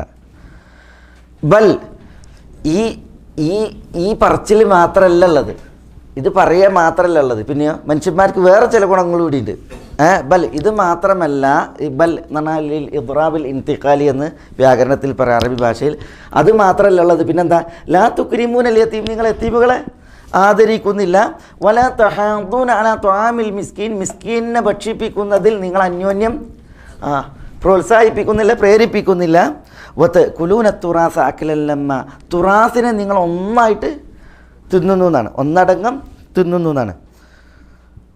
അത് അതിലിപ്പോൾ യതീമുകളെ ആദരിക്കുന്നില്ല, അതേപോലെ മിസ്കീൻ അന്നം നൽകുന്നില്ല, അതൊക്കെ നമുക്ക് വന്ന ഭാഗമാണ്. മനസ്സിലായി? നമുക്ക് ഈ സൂറത്തുൽ ബലദിൽ വന്നു, ഇതിനു മുമ്പ് അറായിത്തല്ല അതിൽ വന്ന് അതിൻ്റെ ഉദാഹരണങ്ങൾ. ഇത് കുലൂന തുറാസ അഖിലല്ലമ്മ, തുറാസിനെ നിങ്ങൾ ഒന്നായിട്ട് തിന്നു പറഞ്ഞാൽ അതിൻ്റെ ഉദാഹരണം എന്താ? അതിൻ്റെ ഉദാഹരണം പിന്നെ പ്രത്യേകിച്ച് ബഹുദൈവ വിശ്വാസികൾ ജാഹിലിയത്തിൽ അവർ സ്ത്രീകൾക്ക് അനന്തരം കൊടുക്കുമായിരുന്നില്ല. സ്ത്രീകൾക്ക് അനന്തര സ്വത്ത് കൊടുക്കില്ല. അതേപോലെ യത്തീമുകൾക്കും അനന്തര സ്വത്ത് കൊടുക്കില്ല. യത്തീമുകൾ ആരാണ് പോറ്റുന്നത് പോലെ ഒന്നായിട്ട് എന്ത് ചെയ്യും? യത്തീമിൻ്റെ സ്വത്ത് എടുക്കുമായിരുന്നു. അതേപോലെ സ്ത്രീകൾക്കും അനന്തര സ്വത്ത് കൊടുക്കില്ല. അത് അതിൻ്റെ വിഷയം എന്താണെന്ന് വെച്ചാൽ സ്ത്രീകളായിരുന്നില്ല കൈകാര്യകർത്താക്കൾ. അതാണ് അവരുടെ ഭാഷ്യം. യുദ്ധം ചെയ്യുന്നതാരാ? പുരുഷന്മാർ. മനസ്സിലല്ലേ? സ്വത്ത് കൊണ്ടുവരുന്നതാരാണ്? അധ്വാനിച്ച് പുരുഷന്മാർ. അതുകൊണ്ട് തന്നെ സ്വത്തിൻ്റെ കൈകാര്യകർത്തൃത്വം അത് പുരുഷന്മാർക്കാണ്. ചെലവ് ഒക്കെ, ജീവിത ചെലവുകളൊക്കെ പുരുഷന്മാരുടെ മേലാണ്. അതുകൊണ്ട് അനന്തര സ്വത്ത് ആർക്കാണ്? പുരുഷന്മാർക്കാണ്. പെണ്ണിന് കൊടുത്തിരുന്നില്ല, സ്ത്രീകൾക്ക് കൊടുത്തിരുന്നില്ല, പറ്റ വിഗണിച്ചിരുന്നു. സ്ത്രീയെ അനന്തരെടുത്തിരുന്നു, സ്ത്രീകൾക്ക് അനന്തര സ്വത്ത് കൊടുത്തിരുന്നില്ല. മനസ്സിലായോ? അത് നബി സല്ലല്ലാഹു അലൈഹി വസല്ലം തങ്ങൾ വന്നിട്ടും അങ്ങനെയായിരുന്നു. നബി സല്ലല്ലാഹു അലൈഹി വസല്ലം തങ്ങൾ നബിയായി വന്നിട്ടും അങ്ങനെയായിരുന്നു. അതിൻ്റെ ഉദാഹരണം ചിലത് പിന്നെ മദീന ഹിജറയ്ക്ക് ശേഷം പിന്നെ ജാബിർ റളിയല്ലാഹു തആല എൻ്റെ സഹോദരൻ ഒരു അബ്ദുറഹ്മാൻ ഉണ്ടായിരുന്നു. ആ അബ്ദുറഹ്മാൻ മരണപ്പെട്ടപ്പോൾ പിന്നെ ഈ അബ്ദുറഹ്മാൻ്റെ ഭാര്യൻ്റെ പേര് ഉമ്മു കുജ്ജ എന്നായിരുന്നു. ഉമ്മു കുജ്ജ. ഈ അബ്ദുറഹ്മാന് 5 സഹോദരിമാരുണ്ടായിരുന്നു. 5 സഹോദരിമാരും. മനസ്സിലായോ? ഉമ്മു കുജ്ജ ഭാര്യ, അബ്ദുറഹ്മാൻ്റെ ഭാര്യ, പിന്നെ 5 സഹോദരിമാരും. അപ്പോൾ നോക്കി, ഒരു ആൺതരി ഇതിലില്ല. അപ്പോൾ എന്ത് ചെയ്ത്? ഈ അബ്ദുറഹ്മാൻ മരിച്ചപ്പോൾ കൂട്ടക്കാരൊന്നായിട്ട് വന്ന കുടുംബത്തിലുള്ള ആണുങ്ങൾ ഒന്നായിട്ട് വന്നിട്ട് എന്ത് ചെയ്തു? സ്വത്തൊന്നായിട്ട് ഒന്നായിട്ടെടുത്ത്. അപ്പോൾ ഈ ഉമ്മു കുജ്ജ റസൂലുള്ളാഹി സ്വല്ലല്ലാഹു അലൈഹി വസല്ലം തങ്ങളോട് വന്നിട്ട് സങ്കടപ്പെട്ടപ്പോൾ നബി സല്ലല്ലാഹു അലൈഹി വസല്ലം തങ്ങൾ പറഞ്ഞു, നിങ്ങൾക്ക് അബ്ദുറഹ്മാൻ്റെ സ്വത്തിൽ എത്ര ഉണ്ടാകുക ഇവിടെ? ഭർത്താവല്ലേ മരിച്ചത്, ആ ഭാര്യയ്ക്ക് എത്ര ഉണ്ടാകുക ഇവിടെ? 4/1. ഭാര്യയ്ക്ക് ഒരിക്കലും 6/1 വരില്ല. ഒന്നുകിൽ 4/1 അല്ലെങ്കിൽ 8/1. ഭർത്താവിന് ഒരിക്കലും 6/1 വരില്ല. ഭർത്താവിന് ഒന്നുകിൽ പകുതി അല്ലെങ്കിൽ 4/1. അങ്ങനെയാണ്. ഇവിടെ ഇവർക്ക് കുട്ടികളില്ല, അബ്ദുറഹ്മാന് കുട്ടികളില്ല. അപ്പോൾ ഉമ്മു കുജയെ സംബന്ധിച്ചിടത്തോളം ഭർത്താവിൻ്റെ സ്വത്തിൽ 4/1. പിന്നെ സഹോദരിമാർക്ക് എത്ര? സഹോദരിമാർക്ക് ഇവിടെ 3/2. മനസ്സിലല്ലേ? സഹോദരിമാർ 2/2 ഉണ്ട് എങ്കിൽ അവർക്ക് 3/2 സ്വത്തുണ്ട്. 3/2 സ്വത്തോരിയുണ്ട്. മനസ്സിലല്ലേ? ബാക്കിയുള്ളത് അവരോട് എടുക്കാൻ പറഞ്ഞു, ആണുങ്ങളോട്. 4/1 പെണ്ണിനും ഭാര്യക്കും, മരിച്ച ആളെ ഭാര്യക്കും, 3/2 മരിച്ച വ്യക്തിയുടെ സഹോദരികൾക്ക് കൊടുത്തിട്ട് എന്താണ് മിച്ചം അത് ശേഷം ആരാണ് അയാളുടെ അനന്തരാവകാശിയുള്ളത് അവരോട് എടുക്കാൻ വേണ്ടിയിട്ട് റസൂലുള്ളാഹി സ്വല്ലല്ലാഹു അലൈഹി വസല്ലം തങ്ങൾ പറഞ്ഞു. മനസ്സിലായില്ലേ? ഇത് അതായത് അന്നത്തെ പതിവ് ഇതായിരുന്നു. സ്ത്രീകളാണ് അനന്തരാവകാശികളെങ്കിൽ സ്വത്ത് കൊടുക്കൂല, ആണുങ്ങൾ എന്ത് ചെയ്യും? ഒന്നായിട്ടത് അതൊന്നായിട്ട് കൊണ്ടുപോകുമായിരുന്നു. അതാണ് കുലൂന തുറാസാക്കലൻ ലമ്മ. യാതൊരു മനുഷ്യപ്പറ്റുമില്ലാതെ എന്നത് എന്ത് ചെയ്യണത്? തട്ടിക്കൊണ്ടുപോകണം എന്നുള്ളതാണ് ഉപയോഗിച്ചിരുന്നത്. അതുകൊണ്ടാണ് ആ പ്രയോഗം നോക്കി നിങ്ങൾ കുലൂന തുറാസ അക്കലൻ ലമ്മൻ എന്ന് പറഞ്ഞത്. ഇതൊന്നായിട്ട് കൊണ്ടുപോയിട്ട് തിന്നണമെന്നില്ല. പിന്നെയോ അതൊന്നുകിൽ അവർ സ്റ്റോക്ക് ചെയ്യുക അല്ലെങ്കിൽ അവർ ബിസിനസ്സിലും ഇങ്ങനെ. പക്ഷേ അല്ലാഹു സുബ്ഹാനഹു വ തആല അതെന്താ പറഞ്ഞത്? അത് തീറ്റയായിട്ടാണ് പറഞ്ഞത്. തീറ്റയായിട്ടാണ് പറഞ്ഞത്. അതായത് ആ പ്രവണതയെ അല്ലാഹു സുബ്ഹാനഹു വ തആല ഇവിടെ എന്ത് ചെയ്യണം? അത്രയും മോശമായിട്ട് ചിത്രീകരിക്കണം. സഅദ് ഇബ്നു റബീ റളിയല്ലാഹു തആല അൻഹു. സഅദ് ഇബ്നു റബീ ആരാ? Saad ibn Rabi. Saad ibn Rabi മദീനയിൽ അൻസാരികളുടെ നേതാവാണ്. മദീനയിൽ അൻസാരികളുടെ നേതാവാണ്. വലിയ പദവിയും സ്ഥാനമുള്ള ഒരു സഹാബിയായിരുന്നു ആര്? സഅദ് ഇബ്നു റബീ റളിയല്ലാഹു തആല അൻഹു. സഅദ് ഇബ്നു റബീ റളിയല്ലാഹു അൻഹു ഉഹുദിൽ ഷഹീദായി. നബി സല്ലല്ലാഹു അലൈഹി വസല്ലം തങ്ങളെ സംരക്ഷിക്കുന്ന മാർഗ്ഗേണ വലിയ സാഹസം കാഴ്ചവെച്ച മഹാനായിരുന്നു ആര്? Saad ibn Rabi. പ്രത്യേകിച്ച് റസൂലുള്ളാഹി സ്വല്ലല്ലാഹു അലൈഹി വസല്ലം തങ്ങൾ ഉഹുദിൽ സഅദിനെ നിരീക്ഷിക്കണത് എങ്ങനെയെന്ന് വെച്ചാൽ, നബി സല്ലല്ലാഹു അലൈഹി വസല്ലം തങ്ങൾ ശത്രുക്കൾക്കിടയിൽ ഒറ്റപ്പെട്ടപ്പോൾ ഈ സഅദായിരുന്നു റസൂലുള്ളാഹിയെ വളരെയധികം സംരക്ഷിക്കാൻ വേണ്ടിയിട്ട് പാടുപെട്ടത്. മനസ്സിലായി? സഅദും അനസ് ബിൻ നദറും. ഈ സഅദിനെ വിളിച്ചിട്ടാണ് അനസ് ബിൻ നദർ പറയുന്നത്, വാ ഹല്ലി റീഹിൽ ജന്ന അജിദുഹാ ദൂന ഉഹുദിൻ യാ സഅദു. സഅദേ, സ്വർഗത്തിൻ്റെ പരിമളം ഞാൻ ഉഹുദ് മലയുടെ ചെരുവിൽ അനുഭവിക്കുകയാണെന്ന് പറയുന്നത് അനസ് ബിൻ നദർ. മനസ്സിലായി? അങ്ങനെ അനസ് ബിൻ നദറും സഅദ് ഇബ്നു റബീഉം ധീരം പോരാടി ഉഹുദിൽ റസൂലുള്ളാഹിനെ സംരക്ഷിക്കേണ്ടി. നിങ്ങൾക്കറിയില്ലേ ഉഹുദ് യുദ്ധത്തിൻ്റെ അതിന് 2ാം ഘട്ടത്തിൽ നബി സല്ലല്ലാഹു അലൈഹി വസല്ലം തങ്ങൾക്ക് വലിയ പരീക്ഷണം ഉണ്ടായത്. കാരണം എന്താ? വിരലിലെണ്ണാവുന്ന ആളുകൾ റസൂലുള്ളാഹി സ്വല്ലല്ലാഹു അലൈഹി വസല്ലം തങ്ങളുടെ സമക്ഷത്ത്, ബാക്കിയുള്ളവരൊക്കെ എന്തായി? നാനാഭാഗങ്ങളിലായി മുശ്രിക്കുകൾ ഒന്നായിട്ട് വന്നിട്ട് അറ്റാക്ക് ചെയ്തു. മുസ്ലിമീങ്ങളിൽ പലരും എന്ത് ചെയ്തു? ഓടി. മദീനയെ ലക്ഷ്യമാക്കിയിട്ട് ഓടി. അടർക്കളത്തിൽ റസൂലുള്ള ഒറ്റപ്പെട്ടു. റസൂലുള്ള കുഴിയിൽ വീണു, നെറ്റിക്ക് വെട്ടേറ്റു, കവിള് പൊട്ടി. അതേപോലെ തന്നെ ശിരോകവചത്തിൻ്റെ പല്ലുകൾ റസൂലുള്ളാഹിൻ്റെ ശരീരത്തിൽ തറച്ചു. അതേപോലെ തന്നെ റസൂലുള്ളാഹിൻ്റെ കഴുത്തിൽ വെട്ടേറ്റു. വലിയ മുറിവുകളും പ്രയാസങ്ങളും ഉണ്ടായി. മുസ്ലിമീങ്ങളിൽ 70 പേർ ഷഹീദുമാരായി കൊല്ലപ്പെട്ടു. ഇതൊക്കെ ഉഹുദിലുണ്ടായി. അപ്പോൾ ആ ഒരു സാഹചര്യത്തിൽ ഒരു വ്യക്തി റസൂലുള്ളാഹിയെ സംരക്ഷിക്കാൻ വേണ്ടിയിട്ട് പോരടിക്കുക എന്നുള്ളത് വലിയ സാഹസം തന്നെയാണ്. അപ്പോഴാണ് അനസ് പറയുന്നത്, വാ ഹല്ലി റീഹിൽ ജന്ന അജിദുഹാ ദൂന ഉഹുദിൻ യാ സഅദ്. സഅദേ, സ്വർഗത്തിൻ്റെ ഈ ഉഹുദിൻ്റെ ചെരുവിൽ ഞാൻ സ്വർഗം മണക്കുകയാണ് എന്ന് പറഞ്ഞിട്ട് അദ്ദേഹം ധീരം പോരാടി അനസ് ബിൻ നദർ ഷഹീദായി. അതുകൊണ്ടാണ് യുദ്ധം കഴിഞ്ഞപ്പോൾ ഈ അനസ് ബിൻ നദറിനെ തെരയാനും സഅദ് ബിൻ റബീനെ അന്വേഷിക്കാനും റസൂലുള്ള പ്രത്യേക ആളെ വിടുന്നുണ്ട്. അങ്ങനെ അനസ് ബിൻ നദറിനെ നോക്കുമ്പോൾ എവിടെയും തിരഞ്ഞിട്ട് കാണില്ല. അവസാനം ഒരു ചെറുവിരൽ മാത്രമാണ് വികൃതാകാതെ. കാരണം മുശ്രിക്കുകൾ ആളെ കൊല്ലുക മാത്രമല്ല ചെയ്ത്, പിന്നെയോ കൊല്ലപ്പെട്ടവരെ വികൃതാക്കും ചെയ്തിട്ടുണ്ട്, ചിത്രവധം നടത്തിയിട്ടുണ്ട് ഒന്നായിട്ട്. മനസ്സിലായില്ലേ? അപ്പോൾ അനസ് ബിൻ നദറിനെ സംബന്ധിച്ചിടത്തോളം ഒന്നും ബാക്കിയില്ല ഈ വിരലല്ലാതെ. അങ്ങനെ അനസിൻ്റെ പെങ്ങൾ റുബയ്യ വന്നിട്ടാണ് എന്ത് ചെയ്യുന്നത്? ഈ വിരൽ കണ്ടിട്ട് അനസിനെ തിരിച്ചറിയണത്. മറ്റേ ആളാരാണ്? നമ്മുടെ വ്യക്തിത്വം. അത് സഅദ് ബിൻ റബീ. സഅദ് ബിൻ റബീ റസൂലുള്ളാഹിനെ സംരക്ഷിക്കുന്ന മാർഗ്ഗേന നന്നായിട്ടാണ് പോരാടിയത്. അങ്ങനെ യുദ്ധത്തിൻ്റെ പൊടി അടങ്ങിയപ്പോൾ റസൂലുള്ളാഹി സ്വല്ലല്ലാഹു അലൈഹി വസല്ലം തങ്ങൾ ഉബയ്യ് ഇബ്നു കഅബിനെ വിളിക്കുന്നുണ്ട്. ഉബയ്യ് ഇബ്നു കഅബിനെ വിളിച്ചിട്ട് പറയാണ്, നിങ്ങൾ യുദ്ധഭൂമിയിൽ സഅദിനെ തിരയാൻ പറയാണ്. സഅദിനെ തിരയാൻ, ഈ സഅദ് ബിൻ റബീനെ. അങ്ങനെ അദ്ദേഹത്തിൽ ജീവൻ ശേഷിക്കുന്നുവെങ്കിൽ ഞാൻ സലാം പറഞ്ഞത് പറയണം. പിന്നെ കൈഫ തജിദുക്ക്, നിങ്ങളെങ്ങനെയാണ്, എന്താ നിങ്ങളുടെ അവസ്ഥ എന്ന് ഞാൻ ചോദിച്ചതും പറയണമെന്ന് പറയണം. അങ്ങനെ ഉബയ്യ് ഇബ്നു കഅബ് പോവുകയാണ്. പോയിട്ട് നോക്കുമ്പോൾ ഇങ്ങനെ സഅദ് റളിയല്ലാഹു തആല അൻഹു ധാരാളം വെട്ടും കുത്തുമേറ്റ് വ്രണ ശരീരത്തിൽ ചോരയിൽ കിടക്കുകയാണ്. അപ്പോൾ അദ്ദേഹം ഇങ്ങനെ പിന്നെ ഈ അവസാന നിശ്വാസങ്ങളാണ്. അപ്പോൾ സഅദിനോട് ഇങ്ങനെ ഉബയ്യ് അടുത്ത് ഇരുന്ന് അങ്ങനെ സഅദിനോട് പറയാണ്, റസൂലുള്ളാഹി നിങ്ങൾക്ക് സലാം പറഞ്ഞിരിക്കുന്നു. അപ്പോൾ സഅദ് ഇങ്ങനെ ആ നിശ്വാസമാണ്, അവസാനത്തെ നിശ്വാസങ്ങളാണ്. പിന്നെ നിങ്ങളുടെ അവസ്ഥ എന്തെന്ന് ചോദിക്കുകയാണ്. അപ്പോൾ സഅദ് റളിയല്ലാഹു അൻഹു പറയാണ്, പിന്നെ വാലൈക വാല റസൂലില്ല സലാം, നിങ്ങൾക്ക് അള്ളാഹുവിൻ്റെ റസൂലിനും സലാം, എൻ്റെ സലാം അങ്ങോട്ട് തിരിച്ചു മടക്കണം എന്നുള്ള അർത്ഥത്തിൽ ഞാൻ സ്വർഗം വാസനിക്കുന്നു എന്ന് നിങ്ങൾ റസൂലുള്ളാഹി സ്വല്ലല്ലാഹു അലൈഹി വസല്ലം തങ്ങളോട് പറയണം. പിന്നെ അൻസാരികൾക്ക് അദ്ദേഹം ഒരു സന്ദേശം അത് വേറെ പറഞ്ഞതിന് ശേഷം ഉബയ്യനെ തിരിച്ചയക്കാണ്. സഅദ് റളിയല്ലാഹു അൻഹു അവിടെ മരിച്ചു. ഉഹദിൽ സഅദ് ബിൻ റബീഅ റളിയല്ലാഹു തആല അൻഹു ഷഹീദായി. ചരിത്രത്തിൽ സഅദ് ബിൻ റബീഅ ഷഹീദായി വർഷങ്ങൾ കഴിഞ്ഞിട്ടുണ്ട്. സഅദ് ബിൻ റബീഅൻ്റെ ഭാര്യ 2 പെൺകുട്ടികളായിട്ട് വരുന്നത് റസൂലുള്ളാഹിൻ്റെ അടുക്കിലേക്ക്. 2 പെൺമക്കളായിട്ട് സഅദിൻ്റെ ഭാര്യ വരികയാണ്. അപ്പോൾ അവർ പറയാണ്, റസൂലെ, സഅദ് ബിൻ റബീഅൻ്റെ പെൺമക്കളാണിത്. നിങ്ങൾക്കറിയാലോ സഅദ് ബിൻ റബീഅ ഉഹദിൽ നിങ്ങളോടൊപ്പം പങ്കെടുത്തിട്ട് ഷഹീദായത്. ഈ കുട്ടികൾക്ക് എനിക്കൊരു സ്വത്തും ശേഷിക്കണില്ല, അത് മുഴുവൻ സഅദിൻ്റെ സഹോദരൻ എടുത്തുകയാണ്. സഅദിൻ്റെ സഹോദരൻ, അന്നത്തെ പതിവ് അതാണ്, മനസ്സിലായില്ലേ? സഅദിൻ്റെ സഹോദരൻ എല്ലാ സ്വത്തും എടുത്തേക്കാണ്. കാരണം അവരായിരിക്കും ഒരുവേള ഇവരുടെ ചിലവ് നയിക്കണത്. ഈ പെൺകുട്ടികളെ വിവാഹം കഴിക്കണമെങ്കിൽ സ്വത്ത് വേണം. അതുകൊണ്ട് പിന്നെ ആ വിഷയം അപരാധിപ്പെടാനാണ് വന്നത് എന്ന് പറഞ്ഞപ്പോൾ റസൂലുള്ളാഹി സ്വല്ലല്ലാഹു അലൈഹി വസല്ലം തങ്ങൾക്ക് വലിയ ഒരു പ്രയാസമായി.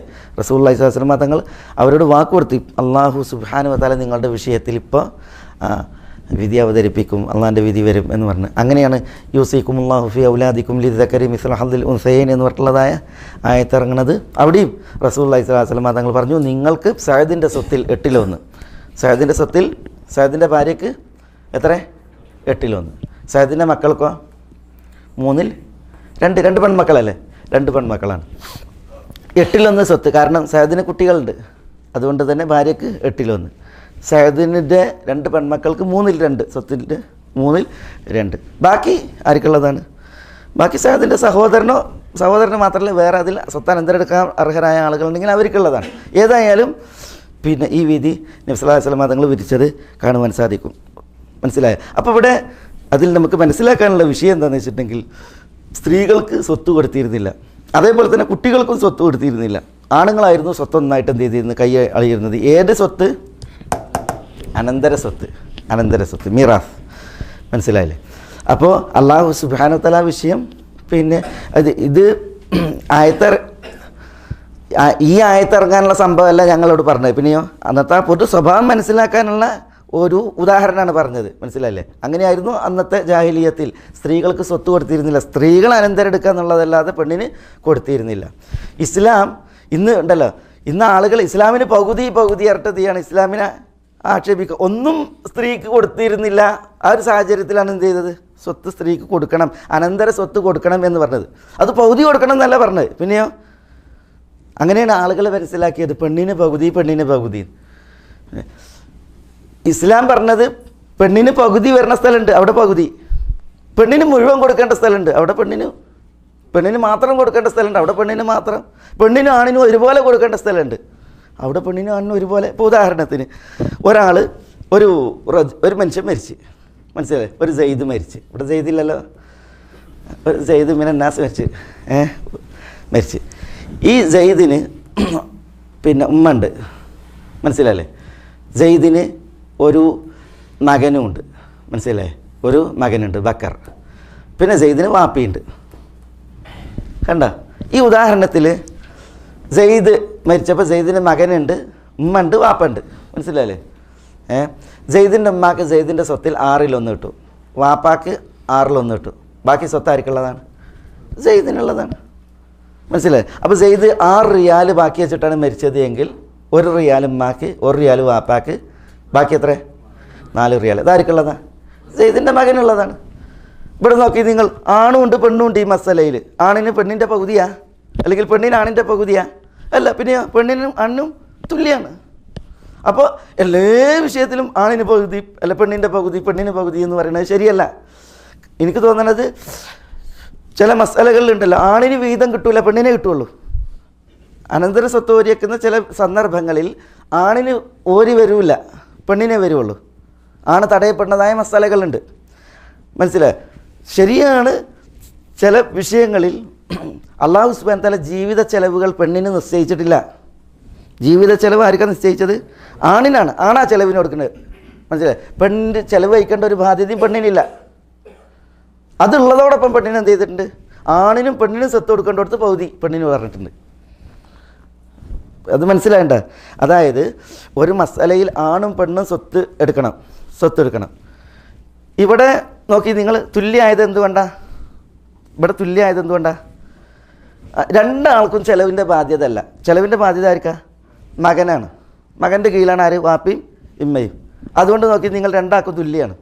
അതേസമയം ചില മസാലകൾ വരും, അവിടെ പെണ്ണിന് ഒരു ചെലവുമില്ല. ദീനനുസരിച്ച് ജീവിക്കുമ്പോഴാണ് നമ്മൾ പറഞ്ഞത്. അല്ലാതെ സ്ത്രീധനവും വാങ്ങി പെണ്ണിനെ ജോലിക്ക് വിട്ടിട്ടാണ് കയ്യും കെട്ടിയിരിക്കണം ആ മസാലയിലല്ലത്. ദീനനുസരിച്ച് മനുഷ്യന്മാർ ജീവിക്കുമ്പോൾ ദീനീ നിദർശനങ്ങൾ സുന്ദരാണ്, വളരെ സുന്ദരാണ്. ആണ് ചെലവിന് കൊണ്ടുവന്നിട്ട് ആണ് പെണ്ണിനെ പോറ്റുകയാണ്, ആണ് അധ്വാനിക്കുകയാണ്. ആ ഒരു സാഹചര്യത്തിലാണ് രണ്ടാക്കും സ്വത്തോരി എങ്കിൽ ആണിന് മുഴുവൻ ഓരി പെണ്ണിന് പകുതിയാണ്. പെണ്ണിന് ഒന്നും ഉണ്ടായിരുന്നില്ല. ആ ഒരു കാലഘട്ടത്തിലാണ് ദീനുൽ ഇസ്ലാം എന്ത് ചെയ്തത്? അങ്ങനത്തെ അവസരത്തിലും പെണ്ണിന് എന്ത് ചെയ്യണം? അവകാശം കൊടുക്കണം എന്ന് പറഞ്ഞത്.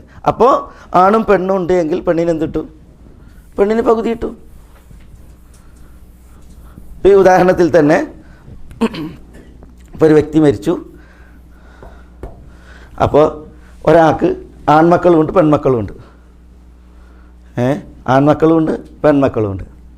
ഇപ്പം രണ്ട് ആൺമക്കൾ, 2 പെൺമക്കൾ. മനസ്സിലായില്ലേ? ഒരു വീട്ടിൽ 2 ആൺമക്കളുണ്ട് പെൺമക്കളുണ്ട്. വാപ്പാണ് മരിച്ച് എങ്കിൽ ഈ പെൺമക്കളെ നോക്കേണ്ടത് ആരാ? ഈ ആൺമക്കളാണ്. ഇവിടെയാണ് എന്ത്? ആണിന് ഓരോ ഓരി, പെണ്ണിന് പകുതി. അത് നമ്മളിവിടെ പറയുന്നത് എന്താ വെച്ചാൽ ഇസ്ലാം പെണ്ണിന് പകുതി എന്നാണ് പറയുക. അത് ചില ഭാഗങ്ങൾ മാത്രം കണ്ടാണ്. എന്താണ് ഈ മസാല എന്ന് മനസ്സിലാക്കിയിട്ടില്ല.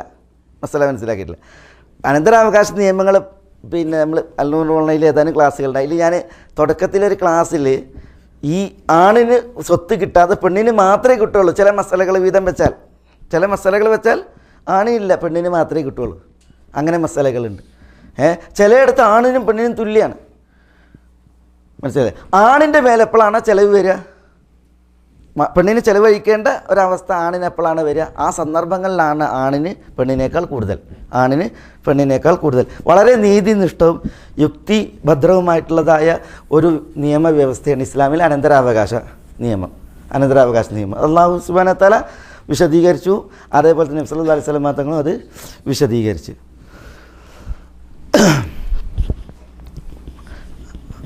അപ്പോൾ ഇവിടെ അല്ലാഹു സുബ്ഹാനഹു വ തആല പറയുന്നത് വതഅകുലൂന തുറാസ അക്ലൻ ലമ്മ. പിന്നെ വതുഹിബ്ബൂനൽ മാൽ ഹുബ്ബൻ ജമ. വതുഹിബ്ബൂനൽ മാൽ, നിങ്ങൾ സ്വത്തിനെ ഇഷ്ടപ്പെടുന്നു. അതിൽ ഇല്ല, സ്വത്തിനെ എല്ലാവരും ഇഷ്ടപ്പെടും അല്ലേ? പക്ഷേ തുഹിബ്ബൂനൽ മാല ഹുബ്ബൻ, സ്വത്തിനെ ഭയങ്കരമായിട്ട് ഇഷ്ടപ്പെടുക എന്ന് പറഞ്ഞിട്ടുണ്ടെങ്കിൽ അതും ജമ്മ എന്ന് പറഞ്ഞാൽ വളരെ ശക്തമായി തീവ്രമായി ഇഷ്ടപ്പെടുക എന്ന് പറഞ്ഞിട്ടുണ്ടെങ്കിൽ അതെന്തായി? അത് മനുഷ്യന് വേറെ ചില രോഗങ്ങൾ വളർത്തും. ഒരിക്കലും സ്വത്തിനോടുള്ള ഈ അനുരാഗാത്മ ഭ്രമം ഉണ്ടല്ലോ, അത് അപകടമാണ്. അങ്ങനെ ആയിട്ടുണ്ടെങ്കിൽ എന്തായി? മനുഷ്യൻ ഒരു ഭാഗത്ത് അയാളിൽ പിശുക്ക് വരും. മനസ്സിലല്ലേ? ഒരു ഭാഗത്ത് അയാൾ നിർബന്ധ ബാധ്യതകൾ കൊടുത്തു വീട്ടേണ്ടടുത്ത് അതിൽ അനാസ്ഥ വരും. പിന്നെ അതിലേറെ സ്വത്തിൽ ബർക്കത്ത് പോകും. നബി സല്ലല്ലാഹു അലൈഹി വസല്ലം തങ്ങൾ പറഞ്ഞ എന്താണ്? ഇന്നൽ മാല ഹുൽവത്തുൻ ഖദിറ. സ്വത്ത് എന്ന് പറഞ്ഞാൽ ഹുൽവത്തുൻ, അതെന്താണ്? ഹൃദ്യം, മധുരാണ്. അതെ, ഖദിറ എന്ന് പറഞ്ഞാൽ അത് പച്ചപ്പുള്ളതാണ്. എന്ന് പറഞ്ഞിട്ടുണ്ടെങ്കിൽ മനസ്സ് വെമ്പുന്ന, ഉൾക്കൊള്ളാൻ, സ്വീകരിക്കാൻ സ്വാദിഷ്ടമായിട്ടുള്ളൊരു വിഭവമാണ് സ്വത്ത്. മനസ്സിലായില്ലേ? എന്നിട്ട് നബി സല്ലല്ലാഹു അലൈഹി വസല്ലം തങ്ങൾ പറയാണ് ഫമൻ അഖദഹു ബി ഇഷ്റാഫി നഫ്സി മിൻഹു ലം യുബാരിക് ലഹു ഫിഹി വമൻ അഖദഹു ബി സഖാവത്തി നഫ്സിഹി ബൂരിക ലഹു ഫിഹി. അതായത് ഒരാൾ ആർത്തിയോട് കൂടിയിട്ട് സ്വത്ത് കൊണ്ടാൽ അതിലവനക്ക് ബർക്കത്തില്ല. ഒരാൾ ആർത്തിയില്ലാതെ സ്വത്ത് കൊണ്ടിട്ടുണ്ടെങ്കിൽ അതിൽ ബർക്കത്തുണ്ടാകും. ഹക്കീം ബിൻ ഹിസാമിനോട് റസൂലുള്ളാഹി പറഞ്ഞത്, ഹക്കീം ബിൻ ഹിസാം അദ്ദേഹം ഇസ്ലാം സ്വീകരിച്ച് മക്കം ഫത്തഹിനോടനുബന്ധിച്ചു. നബി സല്ലല്ലാഹു അലൈഹി വസല്ലം തങ്ങളുടെ അടുക്കലെത്തിയിട്ട് അദ്ദേഹം നബി സല്ലല്ലാഹു അലൈഹി വസല്ലം തങ്ങളോട് സ്വത്ത് ചോദിക്കുകയാണ്. അവർ റസൂലുള്ളാഹി കൊടുക്കുകയാണ് അദ്ദേഹത്തിന്. വീണ്ടും ചോദിക്കുകയാണ് സ്വത്ത്. മനസ്സിലായില്ലേ? അപ്പോൾ റസൂലുള്ളാഹി സ്വല്ലല്ലാഹു അലൈഹി വസല്ലം തങ്ങൾ അദ്ദേഹത്തിൽ വായിക്കുകയാണ് എന്ത്? സ്വത്തിനുള്ളതായ ഒരു അനുരാഗാത്മ ഭ്രമവും ആർത്തിയും. അപ്പോൾ റസൂലുള്ളാഹി സ്വല്ലല്ലാഹു അലൈഹി വസല്ലം തങ്ങൾ ഹക്കീമിനോട് പറയണം, ഹക്കീം ബിൻ ഹിസാം എന്ന് പറഞ്ഞെങ്കിൽ ഖദീജ റളിയല്ലാഹു തആല അൻഹയുടെ സഹോദരിയുടെ മകൻ, അല്ലെങ്കിൽ പിന്നെ ബന്ധുവാണ്. നബി സ്വല്ലല്ലാഹു അലൈഹി വസല്ലം തങ്ങൾ ഭയങ്കര ഇഷ്ടമായിരുന്നു ഈ ഹക്കീം ബിൻ ഹിസാമിന്. അദ്ദേഹം പിൽക്കാലത്താണ് ഇസ്ലാം സ്വീകരിക്കണതെങ്കിലും നബി സ്വല്ലല്ലാഹു അലൈഹി വസല്ലം തങ്ങളോട് ഇഷ്ടമായതുകൊണ്ട് തന്നെ പിന്നെ അദ്ദേഹം പിന്നെ മക്കയിൽ നിന്ന് മദീനയിലേക്ക് സമ്മാനമൊക്കെ കൊടുത്തയക്കായിരുന്നു എന്നാണ് നബി സ്വല്ലല്ലാഹു അലൈഹി വസല്ലം തങ്ങൾക്ക്, മുശ്രിക്കായിരിക്കെ തന്നെ. ഏതായാലും പിന്നീട് ഇസ്ലാം സ്വീകരിച്ചപ്പോൾ നബി സല്ലല്ലാഹു അലൈഹി വസല്ലം തങ്ങളുടെ മുമ്പിൽ വന്ന് ഇപ്പോൾ റസൂലുള്ളാഹി അദ്ദേഹത്തോട് പറയാണ്, ഹക്കീമിനോട് പറയാണ്, ഇങ്ങനെ ചോദിക്കുകയാണ്. അപ്പോൾ പറയുന്നത് ഹക്കീമിനോട് പറയണം, ഹക്കീം ഈ സ്വത്ത് എന്ന് പറഞ്ഞിട്ടുണ്ടെങ്കിൽ ശരിയാണ് ചോദിക്കാൻ അങ്ങനെ തോന്നും. കാരണം എന്താണത് ഹുൽവത്തുൻ ഖദിറ, പച്ചപ്പുള്ളതും നല്ല മധുരിമ മാർന്ന ഇതുമാണ്, മധുരമുള്ളതുമാണ്. പക്ഷേ ഇതൊരാൾ ആർത്തിയോട് കൂടിയിട്ട് എടുത്തിട്ടുണ്ട് എങ്കിൽ അവനതിൽ ബർക്കത്തില്ല. ആർത്തില്ലാതെ ഒരാൾ ഇതെടുക്കുകയാണെങ്കിൽ അതിൽ അള്ളാഹു അവന് ബർക്കത്ത് ചൊരിയും എന്ന് പറയുന്നു. ഹക്കീം ബിൻ ഹിസാം അദ്ദേഹം ജാഹിലിയത്തിൽ 60 ഇസ്ലാമിൽ 60 എന്നാണ്, 120 വർഷം ജീവിച്ചിട്ടുണ്ട്. അതാണ് അദ്ദേഹത്തിൻ്റെ പ്രത്യേകത. അദ്ദേഹം പറയുന്നത് റസൂലുള്ളാഹി സ്വല്ലല്ലാഹു അലൈഹി വസല്ലം തങ്ങൾ ആ ഉപദേശം പറഞ്ഞതിൽ പിന്നെ ഞാൻ ഒരാളോടും ഒന്നും ചോദിച്ചിട്ടില്ല, ഒരാളോടും ഒന്നും ചോദിച്ചിട്ടില്ലാണ്, സ്വത്ത് ചോദിച്ചിട്ടില്ല. എത്ര മാത്രം എന്ന് വെച്ചാൽ റസൂലുള്ളാഹിൻ്റെ വഫാത്തിന് ശേഷം അബൂബക്കർ റളിയല്ലാഹു അൻഹു ഖലീഫയായി. അങ്ങനെ ബൈത്തുൽ മാലിലേക്ക് വരുന്ന സ്വത്തുക്കളുണ്ടല്ലോ, പൊതു മുസ്ലിമീങ്ങൾക്ക് വിതരണം ചെയ്യേണ്ട സ്വത്തുക്കൾ വന്നിട്ടുണ്ടെങ്കിൽ എല്ലാവരെയും വിളിച്ചിട്ട് വീതിച്ചു കൊടുക്കും സ്വത്ത്. ഹക്കീമിനെ വിളിച്ചിട്ടുണ്ടെങ്കിൽ ഹക്കീം വരില്ല, അത് വാങ്ങൂല, അതേമാതിരി എനിക്ക് വേണ്ട. ഉമർ റളിയല്ലാഹുവിൻ്റെ ഖിലാഫത്തിലും അങ്ങനെ തന്നെയാണ്. പൊതു മുതലുകൾ വീതം വെക്കേണ്ട സന്ദർഭങ്ങൾ സ്റ്റേറ്റ് ട്രഷറിയിലേക്ക് ബൈത്തുൽ മാലിലേക്ക് സ്വത്ത് വന്നിട്ടുണ്ടെങ്കിൽ അത് വീതം വെക്കുന്ന സന്ദർഭത്തിൽ മുസ്ലിമീങ്ങളെ വിളിച്ചിട്ട് എന്ത് ചെയ്ത് വീതം കൊടുക്കും. മനസ്സിലായില്ലേ? പ്രത്യേകിച്ച് ഉമർ റളിയല്ലാഹുവിൻ്റെ കാലത്ത് ചിട്ടയിൽ നല്ല ക്രമത്തിലായിരുന്നു അതിൻ്റെ വിതരണം നടത്തിയിരുന്നത്. അബൂബക്കർ റളിയല്ലാഹുവിൻ്റെ കാലത്തും അങ്ങനെ തന്നെയാണ്. പക്ഷേ ഉമർ റളിയല്ലാഹുവിൻ്റെ കാലത്ത് ഒന്നുകൂടി വിസ്തൃതിപ്പുണ്ടല്ലോ. അപ്പോൾ ഉമർ റളിയല്ലാഹു അതൊന്നുകൂടി വ്യവസ്ഥപ്പെടുത്തിയിട്ട് അങ്ങനെ എല്ലാവർക്കും എന്ത് ചെയ്യും, ഇത് സ്വത്ത് വീതിക്കും. ഹക്കീം ബിൻ ഹിസാമിനെ വിളിച്ചിട്ടെങ്കിൽ അദ്ദേഹം വരില്ല, അദ്ദേഹം പറയും എനിക്ക് വേണ്ട. അപ്പോൾ ഉമറാണല്ലോ, ഉമർ വിളിച്ചിട്ട് കൊടുക്കുമ്പോൾ വരുന്നില്ല, വാങ്ങണില്ല. അപ്പോൾ ഉമറിന് ദേഷ്യമായി, ഉമർ റളിയല്ലാഹു തആല അൻഹു ദേഷ്യമായി. പക്ഷേ ഹക്കീം പറഞ്ഞ് റസൂലുള്ളാഹി സ്വല്ലല്ലാഹു അലൈഹി വസല്ലം തങ്ങൾ ആ പറഞ്ഞതിൽ പിന്നെ ഞാൻ ഒരാളോടൊന്നും ചോദിച്ചിട്ടില്ല. അങ്ങനെ ഹക്കീം ബിൻ ഹിസാം കാലം പിന്നെയും കുറേ കാലം ജീവിച്ചിട്ടാണ് മരിക്കുന്നത്. ചരിത്രത്തിൽ അദ്ദേഹം മരിച്ച ദിവസം ചരിത്രം രേഖപ്പെടുത്തിയത് ഞാൻ ഇവിടെ ഉണർത്തിയിട്ടുണ്ടാവും ഒരിക്കൽ. മനസ്സിലായി? ഖുറൈശികളിലെ ഏറ്റവും വലിയ സമ്പന്നൻ മരണപ്പെട്ടു എന്നാണ്. ഖുറൈശികളിലെ ഏറ്റവും വലിയ സമ്പന്നൻ മരണപ്പെട്ടു എന്നാണ് അദ്ദേഹം മരണപ്പെട്ടപ്പോൾ വാർത്ത. അതെന്തുകൊണ്ടാണ്? അള്ളാഹു സുബ്ഹാനഹു വ തആല അദ്ദേഹത്തിന് നൽകിയതായ ബർക്കത്താണ്. കാരണം സ്വത്ത് കൊണ്ടപ്പോൾ അതിൽ ആർത്തിയില്ലാതെ കൊണ്ടു എന്നുള്ളതാണ് ആ ബർക്കത്തിന് നിദാനം. ഇത് അതോടനുബന്ധിച്ച് നമ്മൾ മനസ്സിലാക്കേണ്ടത് അള്ളാഹു സുബ്ഹാനഹു വ തആല സ്വത്ത് നൽകും. മനസ്സിലായില്ലേ? സ്വത്ത് നൽകും. അള്ളാഹു സുബ്ഹാനഹു വ തആല സ്വത്ത് തടയും ചെയ്യും. പുണ്യാളന് അള്ളാഹു സുബ്ഹാനഹു വ തആല സ്വത്ത് നൽകും, പുണ്യാളിന് സ്വത്ത് അള്ളാഹു സുബ്ഹാനഹു വ തആല തടയും. പാപിക്ക് അള്ളാഹു സുബ്ഹാനഹു വ തആല സ്വത്ത് നൽകും, പാപിക്ക് അള്ളാഹു സുബ്ഹാനഹു വ തആല സ്വത്ത് തടയും. പുണ്യാളിന് അള്ളാഹു സ്വത്ത് നൽകുന്നുവെങ്കിൽ അത് പരീക്ഷണമാണ്. അതാണ് സുലൈമാൻ നബിക്കൊക്കെ കിട്ടിയത്. ലി അബ്ലുവനി റബ്ബി, എൻ്റെ റബ്ബെന്നെ പരീക്ഷിക്കാൻ വേണ്ടി എന്ന നിലക്ക്. അതേപോലെ തന്നെ റബ്ബി ഔസീനി അൻ അഷ്കുറ നിഅമതക അല്ലതി അൻഅംത അലൈ, പടച്ചോനെ നീ എനിക്ക് അരുളിയ അനുഗ്രഹങ്ങൾക്ക് നന്ദി കാണിക്കുവാൻ നീ എനിക്ക് തൗഫീക്ക് തരണമെന്ന് പ്രാർത്ഥിച്ചത്. മനസ്സിലായി? അനുഗ്രഹം കിട്ടുമ്പോൾ ആ അനുഗ്രഹത്തിൽ അത് പരീക്ഷണമാണ് എന്ന് മനസ്സിലാക്കാൻ അള്ളാഹു സുബ്ഹാനഹു വ തആല വിശ്വാസികൾക്ക് സ്വത്ത് നൽകും. അങ്ങനെ സ്വത്തുള്ള കുറേ പ്രമുഖരും സഹാബികളും ഉണ്ടായിരുന്നു മുസ്ലിമീങ്ങളിൽ. സഹാബികളുടെ കാലം മുതലേ നമ്മൾ ധാരാളം സഹാബികളെ വായിക്കുന്നുണ്ട്. പിന്നെ സ്വത്ത് തടഞ്ഞിട്ടുണ്ടെങ്കിലോ അതിൻ്റെ അർത്ഥം അയാൾ എന്താണ്? ഒരു വിശ്വാസി, ഒരു പുണ്യാളൻ, സമ്പന്നനല്ല. അങ്ങനെയില്ലേ കുറേ ആളുകൾ, അങ്ങനെയുണ്ട്. പക്ഷേ സമ്പത്ത് അല്ലാഹു സുബ്ഹാനഹു വ തആല അയാൾ പുണ്യം പ്രവർത്തിച്ചിട്ടും അയാൾക്ക് തടയുന്നുവെങ്കിൽ അത് അള്ളാഹു അദ്ദേഹത്തിനുള്ള ആദരവാണ്. മനസ്സിലായില്ലേ? എന്തുകൊണ്ട്? ആ ദുനിയാവ് അയാൾക്ക് തടയപ്പെട്ടിട്ടുണ്ടെങ്കിൽ ആഖിറം അള്ളാഹു സുബ്ഹാനഹു വ തആല എന്ത് ചെയ്യില്ല, അയാൾക്ക് തടയില്ല. നബി സല്ലല്ലാഹു അലൈഹി വസല്ലം തങ്ങൾ വഫാത്താകുന്ന ദിവസം എന്താ ഫാത്തിമയോട് പറഞ്ഞത്?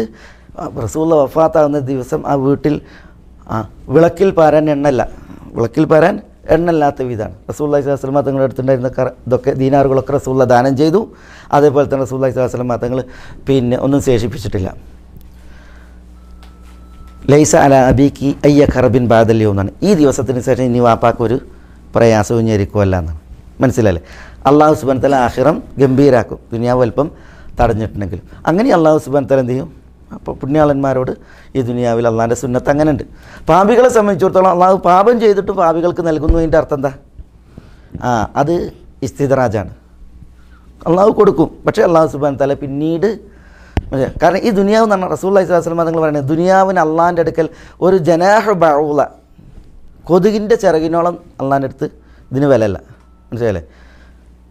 അതുണ്ടായിരുന്നെങ്കിൽ അള്ളാഹു സുബ്ഹാനഹു വ തആല കാഫിറിന് ഒരു ശുർബത്തുമ അവിടെ കൊടുക്കൂല എന്നാണ്, ഒരിറക്ക് വെള്ളം കൊടുക്കൂല. പക്ഷെ അള്ളാഹ്ക്ക് ഈ ദുനിയാവിന് ഒരു ഇതുമില്ല. അതുകൊണ്ട് തന്നെ കാഫിറിന് അവൻ തെറ്റ് ചെയ്തിട്ടും, പാപിക്ക് അവൻ തെറ്റ് ചെയ്തിട്ടും കൊടുക്കുന്നുണ്ടെങ്കിൽ അത് ഇസ്തിദ്റാജ് മാത്രമാണ്. ഇസ്തിദ്റാജ് മാത്രമാണ്, പടിപടിയായിട്ടുണ്ടല്ലോ. നമ്മളുണ്ട് ചൂണ്ടലിടുമ്പോൾ ഇങ്ങനെ വലിക്കണ്, അവസാനം ഒന്നായിട്ട് വലിക്കാൻ എന്നതുപോലെ തെറ്റുകളും കുറ്റങ്ങളും അനുഗ്രഹങ്ങൾ തടയപ്പെടാൻ കാരണമാകും. മനസ്സിലായോ? അപ്പോൾ അള്ളാഹു സുബ്ഹാനഹു വ തആല ശിക്ഷ എന്ന നിലക്കും പാപികൾക്ക് എന്ത് ചെയ്യും? സ്വത്ത് തടയപ്പെടുന്ന രീതിയുണ്ട്. അതും അള്ളാഹു സുബ്ഹാനഹു വ തആലൻ്റെ സുന്നത്താണ്. അപ്പോൾ ഇത് ഇത്തരം ആയത്തുകളോടനുബന്ധിച്ച് നമ്മൾ മനസ്സിലാക്കേണ്ട ഒരു ഭാഗമാണ്. സ്വത്ത് കിട്ടിയിട്ടുണ്ട് എങ്കിൽ നമ്മൾ അനുഗ്രഹീതനാണ്, അള്ളാഹു നമ്മളെ പരീക്ഷിക്കുകയാണ്. സ്വത്ത് തടയപ്പെട്ടിട്ടുണ്ടെങ്കിലും നമ്മൾ അനുഗ്രഹീതനാണ്, അള്ളാഹു സുബ്ഹാനഹു വ തആല നമ്മളെ പരീക്ഷിക്കുകയാണ്. ഈ ഒരു വായനയാണ് വേണ്ടത്. ഇബ്നു റാവന്തി എന്ന് പറഞ്ഞിട്ടൊരു ഫിലോസഫർ ഉണ്ടായിരുന്നു.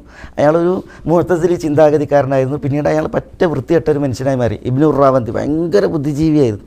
ഇബ്നു റാവന്തി ചില പുസ്തകങ്ങളൊക്കെ ഉണ്ട്, അയാൾ ഭയങ്കര ബുദ്ധിജീവിയാണ്. അതുകൊണ്ടാണ് അയാൾ മുഅ്തസിലിയായത്. പിന്നീട് അയാൾ പറ്റ നജസായി. മനസ്സിലല്ലേ? അപ്പോൾ ഒരു ദിവസം അയാൾ ഇറാഖിലായിരുന്നു. ടൈഗ്രീസ് നദിയുടെ തീരത്തിങ്ങനെ നിൽക്കുമ്പോഴുണ്ട് കുറേ കുതിരകൾ, മനസ്സിലേ, കുറേ കാലിക്കൂട്ടങ്ങളൊക്കെ ഇങ്ങനെ കടന്നു പോണ്. അപ്പോൾ ഇബ്നു റാവന്തി പറ്റേ ഒന്നുമില്ല, നിർധനനാണ്, പട്ടിണിയാണ്. അപ്പോൾ പിന്നെ ആരുടേതാണ് ഈ കുതിരകളും ഈ കാലിക്കൂട്ടങ്ങളൊക്കെ പോകണമെന്ന് വെച്ച് പറഞ്ഞാൽ അത് ഇന്ന വ്യക്തിൻ്റെയാണ് പറഞ്ഞത്. അപ്പോൾ ആ വ്യക്തി ഒരു അടിമയായിരുന്നു. അടിമ പിന്നെ ഉടമയായതാണ്, ഉഷാറായതാണ്. അപ്പോൾ അയാൾ മോൾക്ക് നോക്കിയിട്ട് പറയാണ്, പടച്ചോനെ, ഞാൻ ഇത്ര വലിയൊരു ബുദ്ധിജീവി, എനിക്ക് ചൊല്ലും തന്നില്ല. അടിമക്ക് നീ കൊടുത്താണ് ഇപ്പോൾ ഇതൊക്കെ നടത്തുന്നത് ചെയ്ത്. അയാളെ കയ്യിലൊരു റൊട്ടി ഇങ്ങനെ കടിച്ചുകൊണ്ട് നിൽക്കുന്നതിന് മൂപ്പര് എന്നാണ്. റൊട്ടി ഇങ്ങനെ കടിച്ചെന്ന് കൊണ്ട് നിൽക്കുമ്പോഴാണ് ഇങ്ങനെ ഈ കാലിക്കൂട്ടവും അതേപോലെ കുതിരപ്പറ്റം ഇങ്ങനെ പോണുണ്ട്. അപ്പോൾ ഇത് ആരുതാന്ന് വെച്ചപ്പോൾ ഇത് ഇന്ന വ്യക്തിൻ്റെയാണ്. അപ്പോൾ ആ വ്യക്തി ആരാണ്? നിലകളിലൊരു അടിമയായിരുന്നു, പക്ഷെ ഇന്ന് സമ്പന്നനായതാണ്. അപ്പോൾ ഇബ്നു റാവന്തി ആകാശത്തേക്ക് നോക്കിയിട്ട് പറയുന്നത്, പഠിച്ചോനെ, ഞാനൊരു ബുദ്ധിരാക്ഷസൻ, ബുദ്ധിജീവി, ഫിലോസഫർ, എനിക്ക് നീ തന്നെന്താ? ഒന്നുമില്ല, ഈ ഉണക്കറൊട്ടി. ഞാൻ അയാൾക്ക് ഈ കുതിരകൾ കൊടുത്ത് കാലികളെ കൊടുത്ത് ഇറട്ട് എന്ത് ചെയ്ത് ആ ഉണക്കറൊട്ടിയും ടൈഗ്രീസിക്ക് എറിഞ്ഞിട്ട് മൂപ്പര് എന്ത് ചെയ്തതാണ്? പറ്റ നിഷേധിയായി മാറിയതാണ്, പറ്റ നിഷേധിയായി. അതുകൊണ്ടാണ് ഈ ഇബ്നു റാവന്തി ഫിലോസഫറായിരുന്നൊരു കാലത്ത് മുഅ്തസിലി ചിന്താഗതിക്കാരനായിരുന്നു. പിന്നെ അയാളെക്കുറിച്ച് ഇമാം ദഹബിയൊക്കെ എഴുതിയതെന്ന് അറിയോ? ഒന്നുകിൽ അൽ കൽബുൽ മുഅഫർ അല്ലെങ്കിൽ അൽ ഹിമാറുൽ മുഅഫർ. ഇതാണ് എന്താണ്? ചെളിയിൽ പുരണ്ട കെൽബ് അക്രമക്കും അല്ലെങ്കിൽ ഹിമാർ. ഇതാണ് അയാൾക്ക് നൽകിയ വിശേഷണം. പിന്നെ അയാൾ ഈ നിഷേധിയായതിന് ശേഷം അത് ഇതിൻ്റെ ഒരു ഉദാഹരണം. വഅമ്മ ഇദാ മുബ്തലാഹു ഫഖദറ അലൈഹി റിസ്ഖഹു ഫയഖൂലു റബ്ബി അഹാനൻ എന്നതിൻ്റെ ഒരു ഉദാഹരണമാണ് ഇബ്നു റാവന്തി. യത്തീമുകളെ ആദരിക്കാതിരിക്കുക എന്ന് പറഞ്ഞിട്ടുണ്ടെങ്കിൽ യത്തീമുകൾക്ക് ചോദിക്കാനും പറയാനും അറിയില്ല. കാരണം അവരെ വാപ്പ മരിച്ചു. യത്തീം എന്ന് പറഞ്ഞാൽ എന്താ? പ്രായപൂർത്തിയാകുന്നതിന് മുമ്പ് പിതാവ് മരണപ്പെട്ട കുട്ടികൾക്കാണ് യത്തീം എന്നറിയാം. മനസ്സിലല്ലേ? അപ്പോൾ അവർക്ക് സ്വത്തുണ്ടെങ്കിൽ അവരുടെ സ്വത്ത് അവരെ സംരക്ഷിക്കുന്നവർ കൈയാളും. മനസ്സിലായില്ലേ? അപ്പോൾ സ്വന്തം സ്വത്തിന് ഏറെ ഇഷ്ടം യത്തീമിൻ്റെ സ്വത്തിനോടായിരിക്കും. മനസ്സിലായി? അങ്ങനെയൊക്കെ. പിന്നെ അതേപോലെ തന്നെ യത്തീമുകളെ ദ്രോഹിക്കുക, യത്തീമുകൾ നടന്നിട്ടുണ്ടെങ്കിൽ മനസ്സ് വേദനിക്കുന്ന രീതിയിൽ വളരുന്നവരാണ്. കാരണം എന്താ? ഒരു പിതാവിൻ്റെ ശൂന്യത അവരെ സംബന്ധിച്ചിടത്തോളം അവരെ വേട്ടയാടുന്നുണ്ട്. അതുകൊണ്ട് തന്നെ ചില പെരുമാറ്റങ്ങളൊക്കെ അവരിൽ നിന്ന് നല്ല രീതിയിലായിക്കൊള്ളണമെന്നില്ല. അതുകൊണ്ട് തന്നെ യത്തീമുകളോട് മോശമായി പെരുമാറിയിട്ടുണ്ട് എങ്കിൽ അതേപോലെ തന്നെ അവരുടെ സ്വത്തുക്കൾ സംരക്ഷിക്കുന്നത് ആരാണ്? നബി സല്ലല്ലാഹു അലൈഹി വസല്ലം തങ്ങൾ പറഞ്ഞതായിട്ട്, അല്ലെങ്കിൽ നിങ്ങൾ യത്തീമുകളുടെ സ്വത്തിൽ ബിസിനസ് ചെയ്യാൻ പറഞ്ഞ് അതിന് സക്കാത്ത് തിന്ന് തീർക്കാതിരിക്കാൻ. യത്തീമുകളുടെ സ്വത്തിൽ ബിസിനസ് ചെയ്യാൻ പറഞ്ഞ് അതിനെ സ്വത്ത് സക്കാത്ത് തിന്ന് തീർക്കാതിരിക്കുക. യത്തീമുകളുടെ സ്വത്ത് ഇപ്പോൾ 1,00,000 റുപ്യ ഒരു യത്തീമിൻ്റെ സ്വത്തായിട്ടുണ്ട് എങ്കിൽ അതിന് നമ്മൾ എന്ത് ചെയ്ത് അവിടെ പിന്നെ പാത്തിച്ച് വലുതായിട്ട് കൊടുക്കുക. വർഷാവർഷം അതിന് സക്കാത്ത് പോയിട്ടുണ്ടെങ്കിൽ എന്താവും? അത് കുറയും, ഇല്ലാതാവും. അപ്പോൾ അതിൽ കച്ചവടം നടത്താൻ പറഞ്ഞു. അപ്പോൾ കച്ചവടം നടത്തുമ്പോൾ അതിൽ ലാഭം കിട്ടിയിട്ടുണ്ടെങ്കിൽ യത്തീമിൻ്റെയാണ്. മനസ്സിലായില്ലേ? അതേപോലെ തന്നെ യത്തീമിനെ സംരക്ഷിക്കുന്നവന് സ്വത്തില്ല എങ്കിൽ യത്തീമിൻ്റേത് മാന്യമായിട്ട് ഉപയോഗിക്കാം. പക്ഷേ അതിരിവിടാൻ പാടുള്ളതല്ല. അതുകൊണ്ടാണ് ഇന്നല്ലദീന യഅ്കുലൂന അംവാലൽ യതാമാ ദുൽമൻ ഇന്നമാ യഅ്കുലൂന ഫീ ബുതൂനിഹിം നാറ വസയസ്ലൗന സഈറ. യതീമുകളുടെ സ്വത്ത് ഭുജിക്കുന്നവൻ വയറ്റിലേക്ക് തിന്നിറക്കുന്നത് നരകത്തീയാണ്. അന്ത്യനാളിൽ നരകത്തിൽ കടന്നെരിയുകയും ചെയ്യും. അല്ലാഹു കാക്കട്ടെ. നഊദു ബില്ലാഹ്. മുന്നറിയിപ്പ് നൽകിയത്. അപ്പോൾ യതീമുകളെ അനാദരിക്കുക എന്നുള്ള പ്രവണത. അതേപോലെ തന്നെ യത്തീം കുട്ടികളെ പലരും സംരക്ഷിക്കും. പ്രത്യേകിച്ച് ജാഹിലിയത്തിലൊക്കെ പിന്നെ അങ്ങനത്തെ ഒരു ഇത് പതിവുണ്ടായിരുന്നു. എന്നിട്ട് എന്ത് ചെയ്യുന്നറിയാം, യത്തീം കുട്ടിയാകുമ്പോൾ സ്ത്രീകൾക്ക് മഹർ കൊടുക്കണമല്ലോ, മഹർ കൊടുക്കണം. യത്തീം കുട്ടിക്ക് എന്തിനാ മഹർ, ആരാ ചോദിക്കണേ അല്ലേ? അപ്പോൾ മഹറിൽ പിന്നെ കൃത്രിമത്വം, അങ്ങനെ യത്തീം കുട്ടികളെ പീഡിപ്പിക്കുന്ന അവസ്ഥ ഉണ്ടായിരുന്നു. അതേപോലെ വേറെയും പിന്നെ വിവാഹം കഴിച്ചിട്ടുണ്ടെങ്കിൽ സ്ത്രീകളോടുള്ള പെരുമാറ്റം മാന്യമായിരിക്കണം. യത്തീം കുട്ടിയാണെങ്കിൽ മാന്യത പിന്നെ വേണ്ടത്ര ഇല്ലാത്ത രീതിയിലുള്ള പെരുമാറ്റങ്ങൾ, അതൊക്കെ പല മുഖങ്ങൾ യത്തീമുകളെ അനാദരിക്കുന്നതായ വിഷയത്തിൽ നമുക്ക് വായിക്കാൻ സാധിക്കും. എന്നാലും അതൊക്കെ ഉദ്ദേശമാണ് ഇവിടെ. ലാ തുക്രിമൂനൽ യതീം വലാ തഹാദൂന അലാ തആമിൽ മിസ്കീൻ വതഅകുലൂന തുറാസ അകലൻ ലമ്മ വതുഹിബ്ബൂനൽ മാല ഹുബ്ബൻ ജമ്മ. തയ്യം. അപ്പോൾ ഇതാണ് നമ്മുടെ ഇന്നത്തെ വിഷയം. ഇനി ഇൻഷാ അല്ലാഹ് നമുക്ക് ബാക്കി ഇനി വതുഹിബ്ബൂനൽ മാല ഹുബ്ബൻ ജമ്മ കല്ലാ ഇദാ ദുക്കത്തിൽ അർദു ദക്കൻ ദക്ക, ഇനി പരലോക കാഴ്ചകളാണ്, അന്ത്യനാളുമായി ബന്ധപ്പെട്ടുള്ളതായ ചില വിഷയങ്ങളാണ് ഇൻഷാ അല്ലാഹ് അടുത്ത ക്ലാസ്സിലും. അല്ലാഹു സുബ്ഹാനഹു വ തആല നമ്മളെല്ലാവരെയും അനുഗ്രഹിക്കുമാറാവട്ടെ. ഹക്ക് ഹക്കായി മനസ്സിലാക്കുവാനും അത് പിൻപറ്റുവാനും ബാത്തിൽ ബാത്തിലായി മനസ്സിലാക്കുവാനും അതിൽ നിന്നും അതിൻ്റെ ആളുകളിൽ നിന്നും വിട്ടു നിൽക്കാനും അള്ളാഹു നമ്മളെ എല്ലാവരെയും അനുഗ്രഹിക്കുമാറാവട്ടെ. വസല്ലല്ലാഹു വസല്ലമ വബാറക അലാ നബീന മുഹമ്മദിൻ വഅലാ ആലിഹി വഅസ്ഹാബിഹി അജ്മഈൻ. അസ്സലാമു അലൈക്കും.